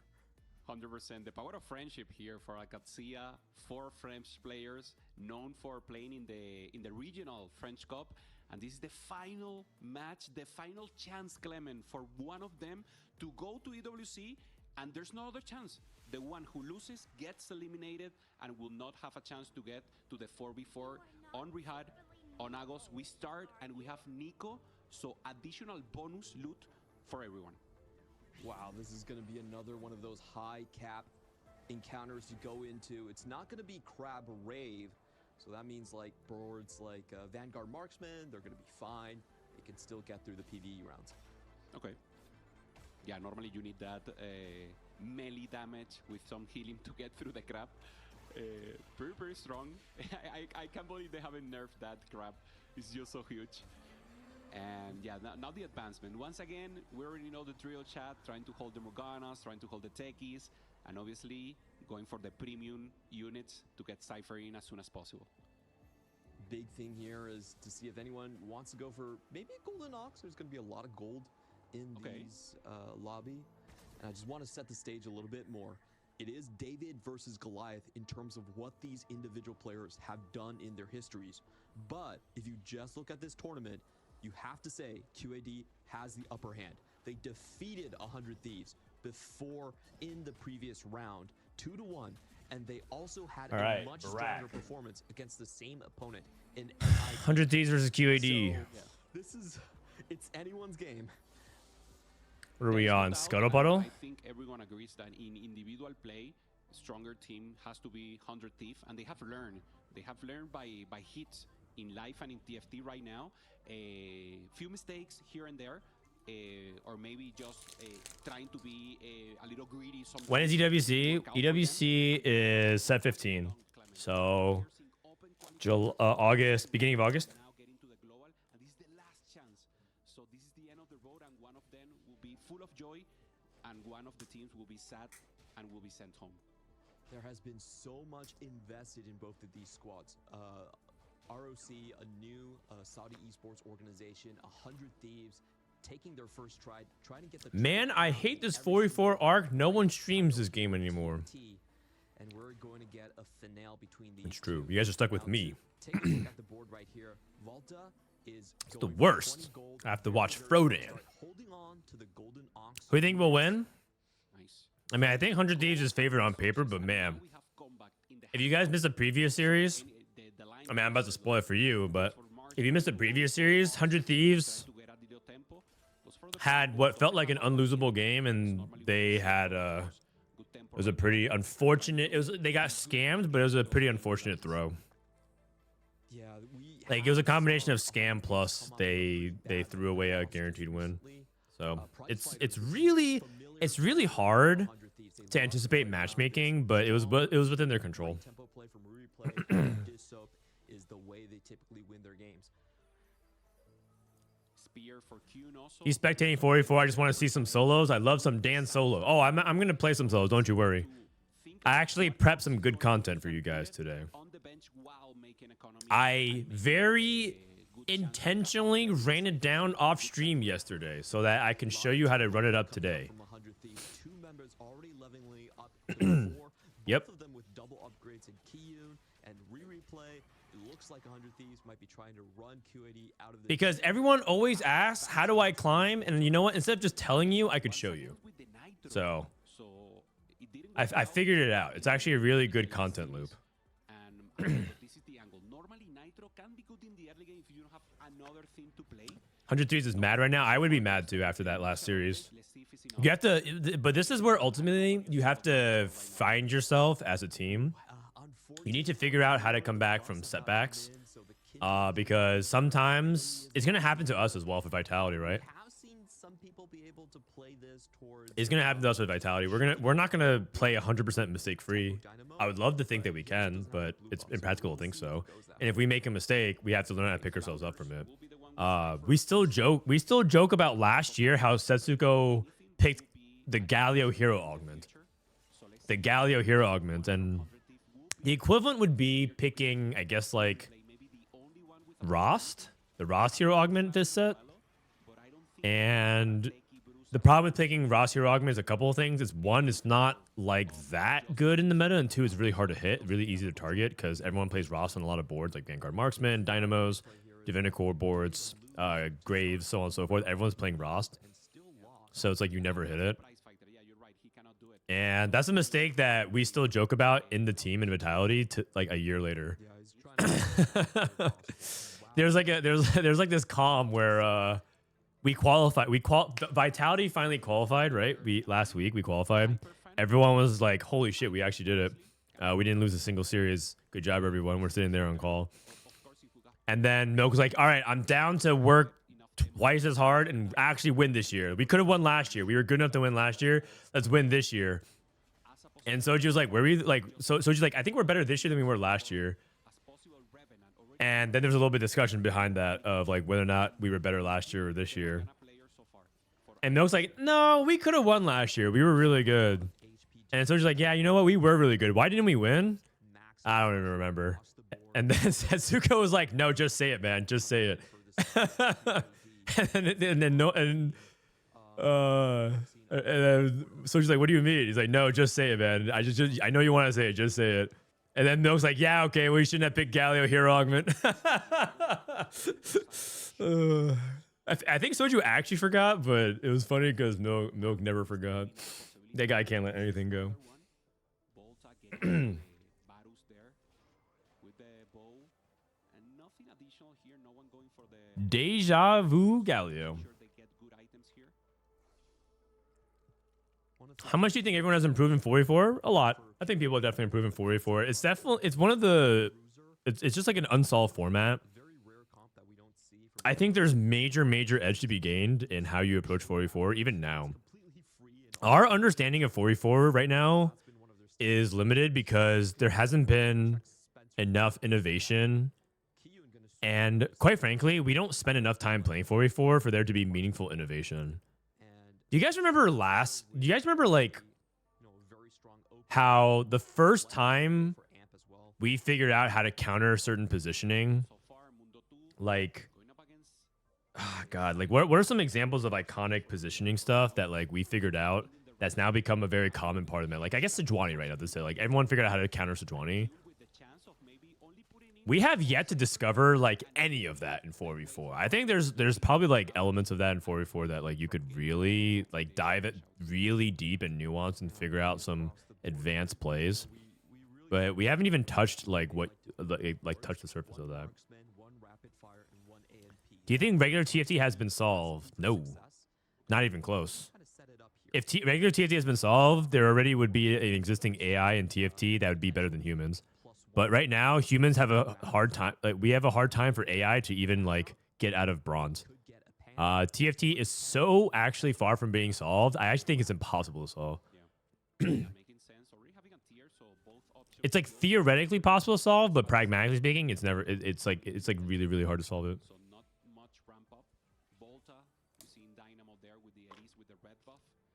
TFT is so hard and unsolvable that humans have to play it in a dumb way in order to get any meaningful semblance of consistency. Why do people one trick and play the same two comps over and over? Is because that's how they can make the best possible series of decision making that can improve their average placement. Because playing TFT in the theoretically optimal way that an AI would want to approach it is way too difficult. So that's 200 streakers. Now on the other hand, for QAD, we have to check if both of them did get their. It's way too difficult. So everyone, so like the most from a human at a human level, we have to play it in like a simplified way. These are your most likely players to get the win out. Yeah. Okay, Revenant having a win in the middle, so not getting the full value of the lose streak. So like you would think that theoretically TFT has an infinite skill ceiling. If someone has a top 4 rate of 70%, but there are people who believe that AI's top 4 rates in the high 99 like 99.x.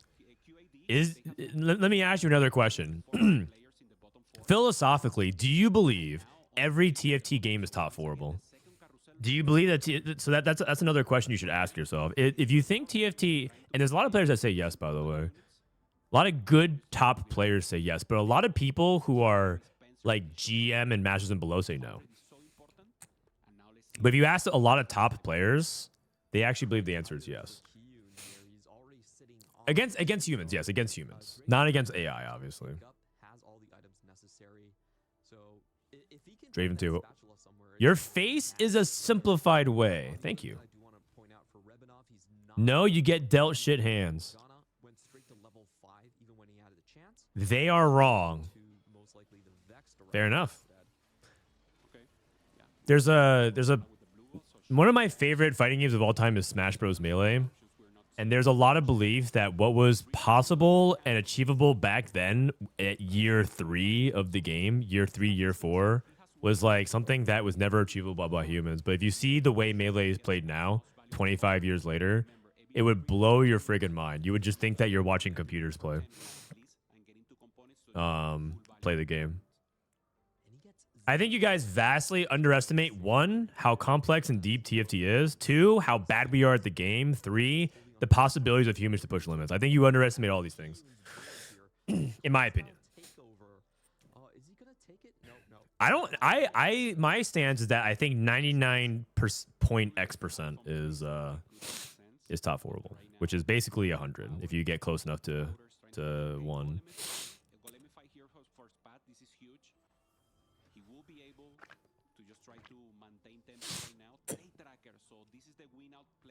Magic roll. Oh no, that's Trait Tracker. Trait Tracker, okay. Crown's Will. Disso and Spencer streaking. Disso Spencer in a good spot so far. Tracker for SPAT. We have Disso, one of the players who believes that every game is top 4 ball, by the way.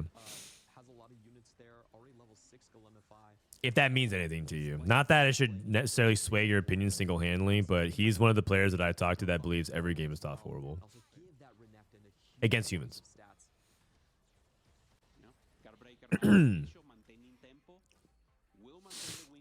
Okay, Golemify into caretakers. I wonder what he's going to try to go for. So a little less, but remember, Spencer has the possibility. Disso did that last, that's why I believe him. Yeah, fair enough. One trade tracked in Spencer. So this is huge, Clement. Who will get the RNG in their favor? Piercing Lotus. Oh, he cashed out already. Oh, a 100 cash. He must not believe that he can actually keep the leash streak going. And actually for Rebanov, he does have one already. He never bought 4 last set. He did. He did. It means that he can smooth the back. They're just talking about how great he performed last set. Just the last set stats were unbelievable. Like, absolutely unbelievable. It was something like 80% top 4 rate. Did extremely well in all tournaments he did. His AVP was like a 3.2 or 3.3 or something like that. And then and then he won the world championship. It was just unreal.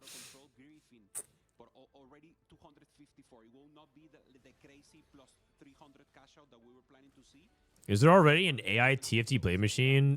Any attempt at TFT AI has been not sufficient enough. It's been pretty weak. Just try to have it. Just try to have this TFT AI do stuff. You'll realize how complex it is. You guys are like really underestimating all the small little things that go into a TFT game. Tiny details.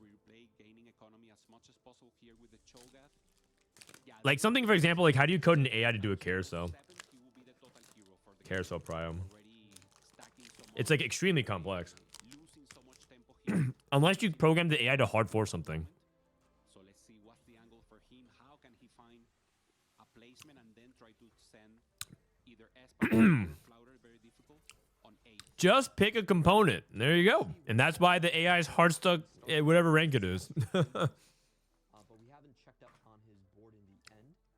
It looks like some sort of a dynamo board here. Okay. Going for full AP, so he should maintain here on the Elise. If you put 8 player who top 4s every game, do they all get top 4? Good tempo. So only Elise. If you put 8 players who top 4 every game into a game, do they all top 4? I'm gonna go with no, because I think there's only 4 placements that the people could get top 4 with. In at this point. So we're gonna have a lot of contests on that Vex, which is something I never really assuming. There's only 8 players in a game. There's only 4 spots. I only think 4 of them can. It looks like we have Divinicorp and Trade Tracker, and of course 100 Thieves. Disso. Okay, Disso loses his streak against Kiyun. Interesting. It was close. What's Disso playing? Trying to play it out. I think Replay has AP, open AP. We have Flatters with a pretty solid amp setup, playing prep, still going. Wow, he's 290 at 40 HP. Oh, he lost his streak. Okay. He actually got griefed on 3-3. That's really important. So 290 is already insured. Let's see if he can get one more. Flouders 40 HP, so pretty healthy. TFT is harder for AI than Dota because there isn't objectively correct things to do. When playing Cypher. Yeah. And there's also so many variables to account for. I don't know how many variables there are in Dota. But in Dota, there's an element of like controlling your character that can outplay other humans, and so it could probably beat the pro team. But if you remove that mechanical, like robot-like outplay, and you have to purely be judged on the merit of your decision making, it's way more complex. Because you're never gonna beat some. It's gonna be really hard to consistently beat an AI on reaction times, right? Like things like that requires like mechanical execution of something repeatedly. I'm getting more dogged again. It's very, very hard to do that. But you can definitely make it so it's about decision quality only. And that's really, really hard. Isaiah, thanks for the prime. We got Horizon Focus, which is not bad on Zach. Horizon Focus is actually really good on Zach if you can get it. That's why he's rolling right now. I mean, he's rolling right now because he also wants to get to look before his opponents can deny him. But if he gets Zach, Horizon Focus Zach is pretty good. He got a Pan. Pan not particularly super powerful in Amp. Can he pivot to Rapid Fire? He has Renekton. He sold. He's probably too far gone. Okay, the TFT AI would pivot to Renekton. I'm just saying. Oh, he hits Samir. Never mind. This guy is a TFT AI. Just kidding. Little preparation value, but of course, two Samiras right now. And in the shop, Clement so huge here for Flounder. This guy is the AI. Great position to make the win out, making sure he holds additional just to grief any other amp player. Would he not though? You have Renekton. You have playable stuff. Okay, maybe not though. The thing is, blue buff Shojin Gunblade is pretty bad. Okay, probably not. But it's the TFTI. They would figure it out. Any way to use this pan right here? Why does everyone hit Samir on 8? You can do that on high resource setups. Something like that. It's actually not as unlikely as you think it would happen if you have enough gold. As an Urgot, so maybe Like 3% doesn't mean 3%. all cash out here of Cypher. Remember, Like it's not the 3% that you think it is. ensuring he was griefing the rest of the lobby. If you have enough gold and you roll, if you roll a lot, you're actually likely to see it a good amount of times if you're rolling from like 60 gold. I don't know the exact percentages, but I think Greg was telling me it was like 40 in the low 40s, and that's a pretty reasonable chance to hit it on your first roll down. Let alone like rolling more and on carousel. If you really think about it, it's pretty reasonable.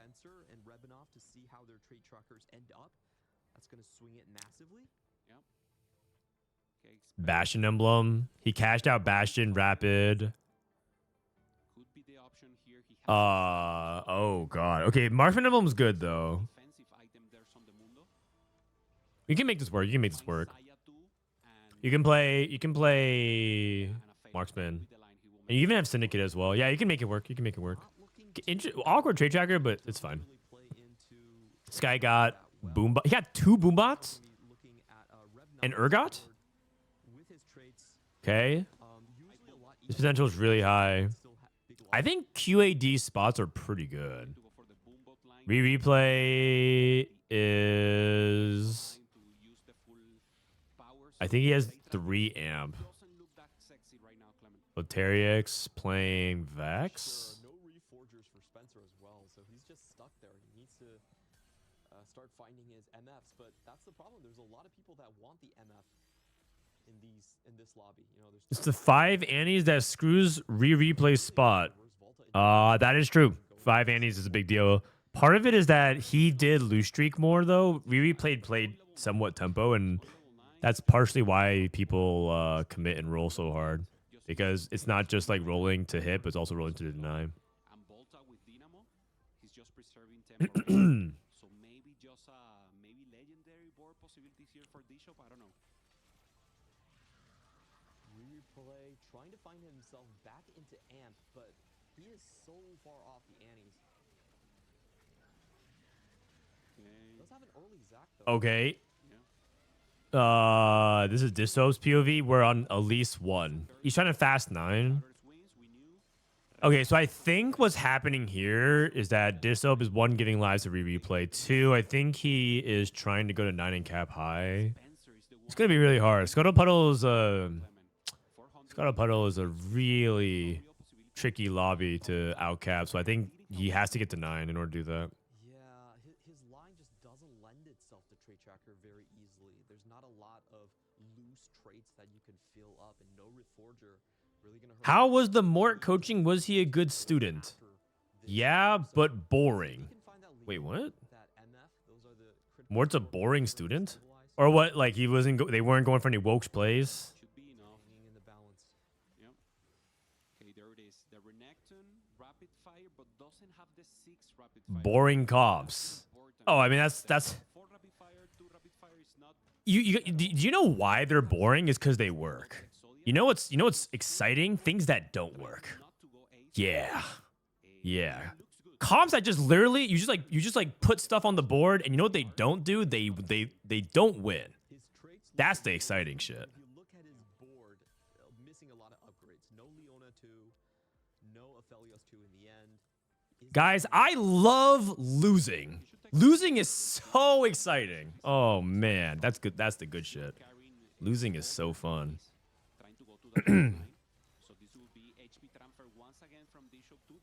I love it. Inject that into my veins. Yes. Yes. I'm not looking at the best board possible, but maybe he has a spot. Normally, the Bex Pros Legendary is what we use in level 9, Clement. You know a lot about losing, actually. Yeah, because I talk to you, Dylan, every day. Disop is playing this so well. He's It's true. You teach me a lot. You learn something new every day. tech items after the fight starts and just giving HP to the rest of the team. As All right, so Disto is going to 9 next turn or next round on 5-1. I don't think this is a cap out. Still on at least 1, but he's going to try and transition to... He's trying to transition to Vex off Shojin. He might try to just play for the high cap variation, try to put it on the 5 cost. The thing that I'm a little bit worried about is like they might not have a good HP pool because Disoap sacking, replay is not online. Spencer's like has lost a lot of HP. They just don't have a lot of HP right now. So much value in stats. Saya doing good damage. Access to backline. Oh, looking good right now for Spencer. Annie, she drops it. This could make the difference. Annie doing the damage. 1v5? No way. Ooh, okay. Game developer needs coaching at his own game. Huge win to slow down Flounders. There's no, that's actually a good thing. That's the reason he had the other Do you know? so he's Do you know who are the smartest people in the room? pair that he had. It's not the people who know the answer. It's the people who know how to ask to find the right answer and surround themselves with other smart people. Will make will be transformed. If you believe that one person should know everything in the room, that speaks a lot about how you view intelligence and how you probably are not very intelligent. Only get stronger right now. You can't be like the best dev in the world knows how to ask the right questions to get the answer. About 3 lives on stage 4, only dropping on 4-6. Now is the time where he can get much stronger. There's a sack difficult. Because not one it's completely asinine to believe that one person should be good at everything. And obviously So. trying to get full value here of the horizon focus that you mentioned in the I mean, obviously that was said in jest, but there actually are some people who believe that, and I think it's cool. I personally think it's cool when devs and players connect. That's just me, though. Maybe we want devs that never talk to players. You could go to you could check out some devs that do that. There's a lot of devs that actually do that. They never talk to players. Never ask for their opinions. Showing. Okay. Never learn how to learn some advanced strategies from them. Trying to access the backline. Replay. Samira too. This guy's spot is bananas. I think Flouders won the game. Try to stop Flounders. I think Flouders won the game. Replay is also losing out. This is looking really bad for 100 Thieves. Not really looking like they're Spat for marksman. Spat's trying to play for placement. So the job for QAD is replay 8th. Flouders play for 1st. Level 8. And then pressure 100 Thieves. Just trying to get blobs. Disso. Blobs be important for I want to see Disso's level 9. Replay's still stuck on 8? Annie. Oh, And God. obviously he's able to grief. Okay, yeah, replay has no future. The thing about Amp that people really 2 blobs, but no item. I have to say, they overestimate how powerful it can be the longer they're stuck on 8, but they're like, oh, but you have Samira. It's like it doesn't matter if because the composition is just capped here because you can't really get to Samira 2 and Zac 2, and your front line is still going to be a liability. But replay is just he's like dead. He has no Annies, Samira pair, no items. Spot for him. He had to grief in the early game, and then he had to. I mean, he might win fights, but I'm saying like he's on borrowed time. Taking the defense play here for the team and just trying to hold up as much as possible. Spencer takes the loss for him as he removes his items. We haven't seen how Spat is doing. with HP left. This is getting so close. Both of these players on 1 life. Wow, no Aphelios 2, no Sack. Mort is good at cats, babies, and house shit. He has fun at TFT. He's good at cats. Looking like an I don't even know what that means. Not many cat ball. He's good at cats. Work here, Clement, but there's no damage. He has like 5 of them or something like that. Boombot, but Playing 2 Orgot ones. not look stable whatsoever. Okay, Bex 2. He's playing 2 Orgot ones. if Rebanov goes 8th, there's a chance that 100 Thieves can make a comeback here. Replay needs to win this. This is really huge. So to keep them competitive in the game, they need to win this. It doesn't solve all their problems, but it's step 1. If Replay can win, it's gonna be really hard without any too though. Please do it, Yumi. You're so OP. Because they could have sent them 7-8.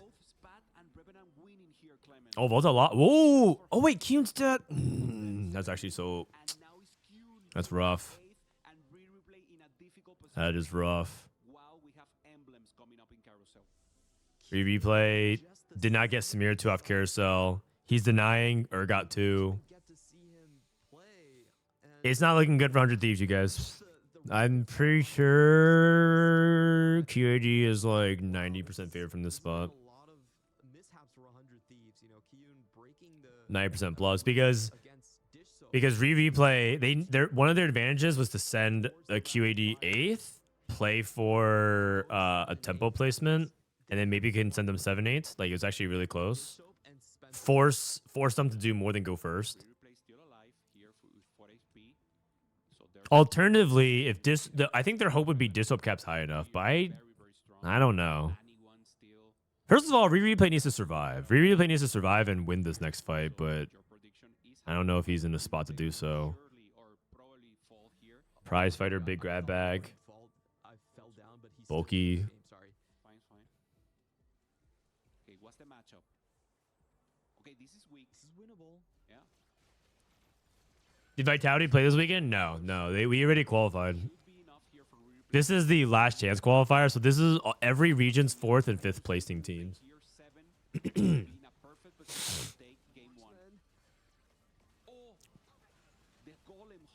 I think Replay's dead. It's a 7-8. Oh man, rough game. Wait, Volta's dead. Disop lost. Oh god, they need a 1-2. Oh, I was looking bad. Okay, well Spencer has HP though. I just don't think they can go. I don't even think they can get 1, let alone 1-2. This is the last match. It is. This is the last match. This is sad. I feel like the amp has not been working out for 100 Thieves. I'm not sure why exactly. There could be infinite reasons why. You have to break down the VOD review, but consistently, it feels like 100 Thieves has not been winning the amp advantage or the amp war. So it could be variance. It could be setup. It could be mispiloting. It could be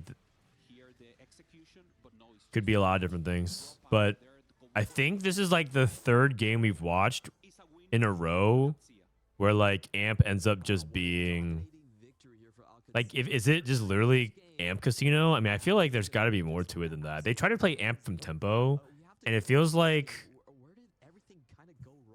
no, they actually had a good amp spot. They just killed it by accident. That's not fair to say. 6, 7, 8. Yeah, it's not looking good. It's not looking good. Game's over. So we can go ahead and fast forward. But like, there's something not working. There's something not working. Like their loose streak player, their tempo players aren't able to stabilize in time for their loose streak players. There's some kind of disconnect there.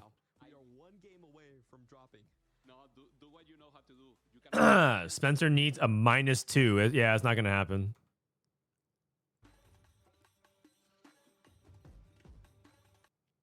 Okay. A lot tighter, a lot stronger than this. They got all the way here through the lower bracket. BRB. Disop lost his streak to Kiyun, who made the Draven 2. Probably could have won Giga Fast 9. I mean, that's just unfortunate, though. You can't really, like... That's, like, nobody's fault. That's just... Maybe unless Kiyun was not supposed to cash there. The thing about 4v4 is that everything's so interconnected. You can't just say, like, oh, this one player made the mistake here, because a lot of players are contextual. A lot of decisions are contextualized based on what the team is doing. Like, because one player on the team needs, like, a tier, so this player chooses to do something else because they can't lose streak for the tier, which causes another teammate to do something else. So it needs... a lot of times with 4v4, you have to evaluate It's very rarely like a one person, one incident thing. It's usually like a cascading amount of decisions. Why does everyone keep typing LOL? Let's type. Why is everyone typing LOL? With the final desires for who goes to EWC. Keep fast forwarding, buddy. There is no game. There's like half an hour left, which actually makes me feel like I. Wait. What? 13 minutes? They just play 30-minute countdown and that's it? Why did they just reset? What? And that's it? Watch the end. I mean, I am. This is the end.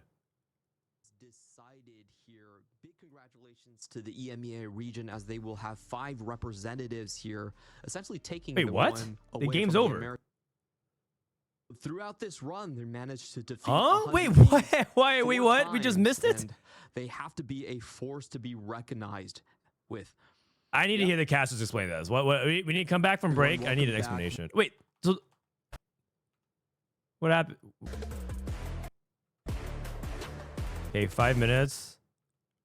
Due to tech.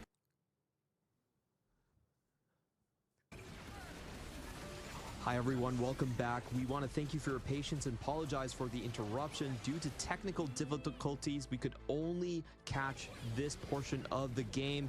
And right now we're taking a look at When the game's already HP over? Bars. Oh, unfortunately, it looks like 100 Thieves, already 3 members in the bottom 4.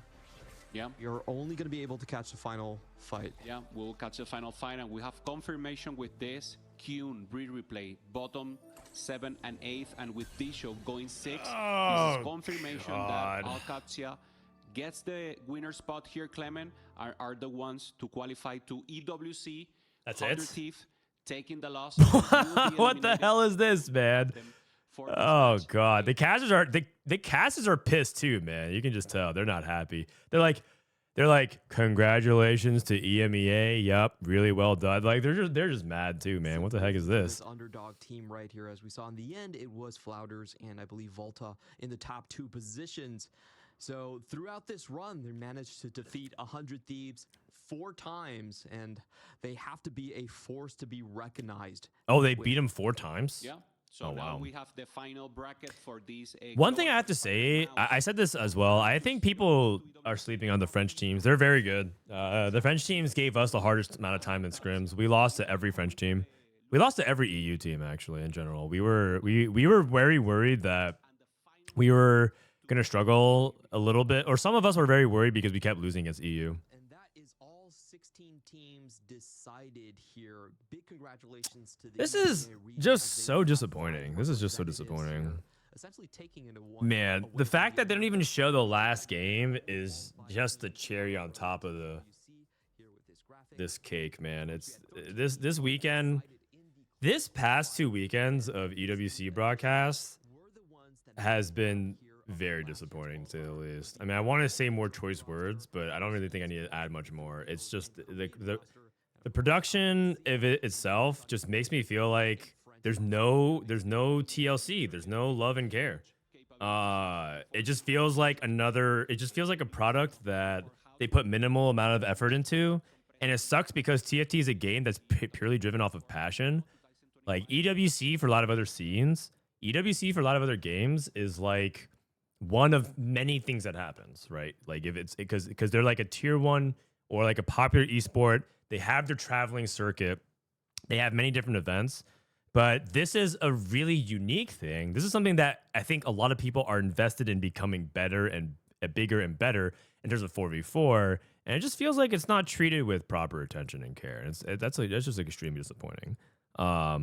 If they ask me for feedback, I won't really hold back. I mean, I'm not going to say, I don't really believe in tearing people down in that sense. It could be a lot better. If they're looking for pragmatic things to get better, 1, I think scheduling is a big issue. I think 2, the broadcast philosophy is the broadcast management itself, from like how they manage the matches as well as the scheduling of the matches, as well as like the observing itself, and then a lot of things around it. Just feels it's like I understand that we can't invest too much. It's TFT after all, but you could get so much more by putting 5% more effort.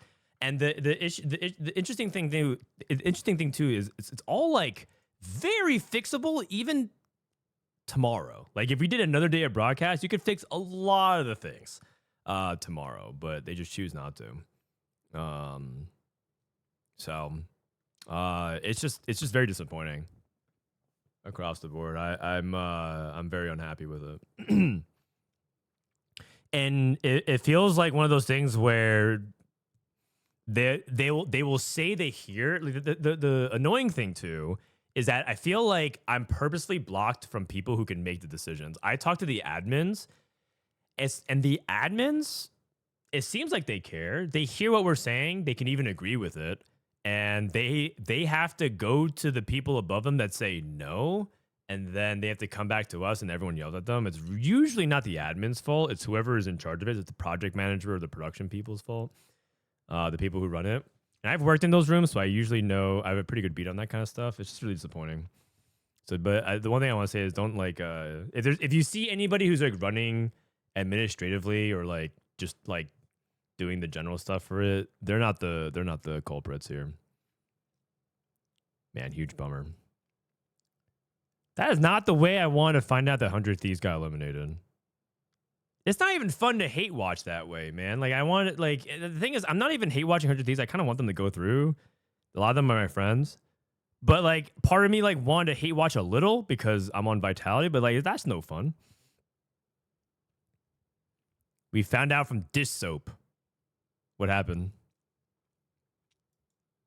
This is what Soju wanted. Soju wanted them to lose. Oh, I mean, selfishly, 100 Thieves are good players. They're a good team. So the competition is easier at EWC without them. So yes, we actually do want them to lose. Out of EWC might be loser code, but part of me is relief. Focus for me is always going to be solos. Yeah. Fourth place is both closed and global qualifier. Still a little crush about barely missing EWC, even though we didn't make it. Playing 44 is honestly so much fun. Dude, I think Spencer popped off. I'm really proud of him. He did a really good job this 4v4. TLDR's Disho said they hit Senna 3, Elite 3, Yumi 3 on 4-2. Oh. Okay. That's unlucky.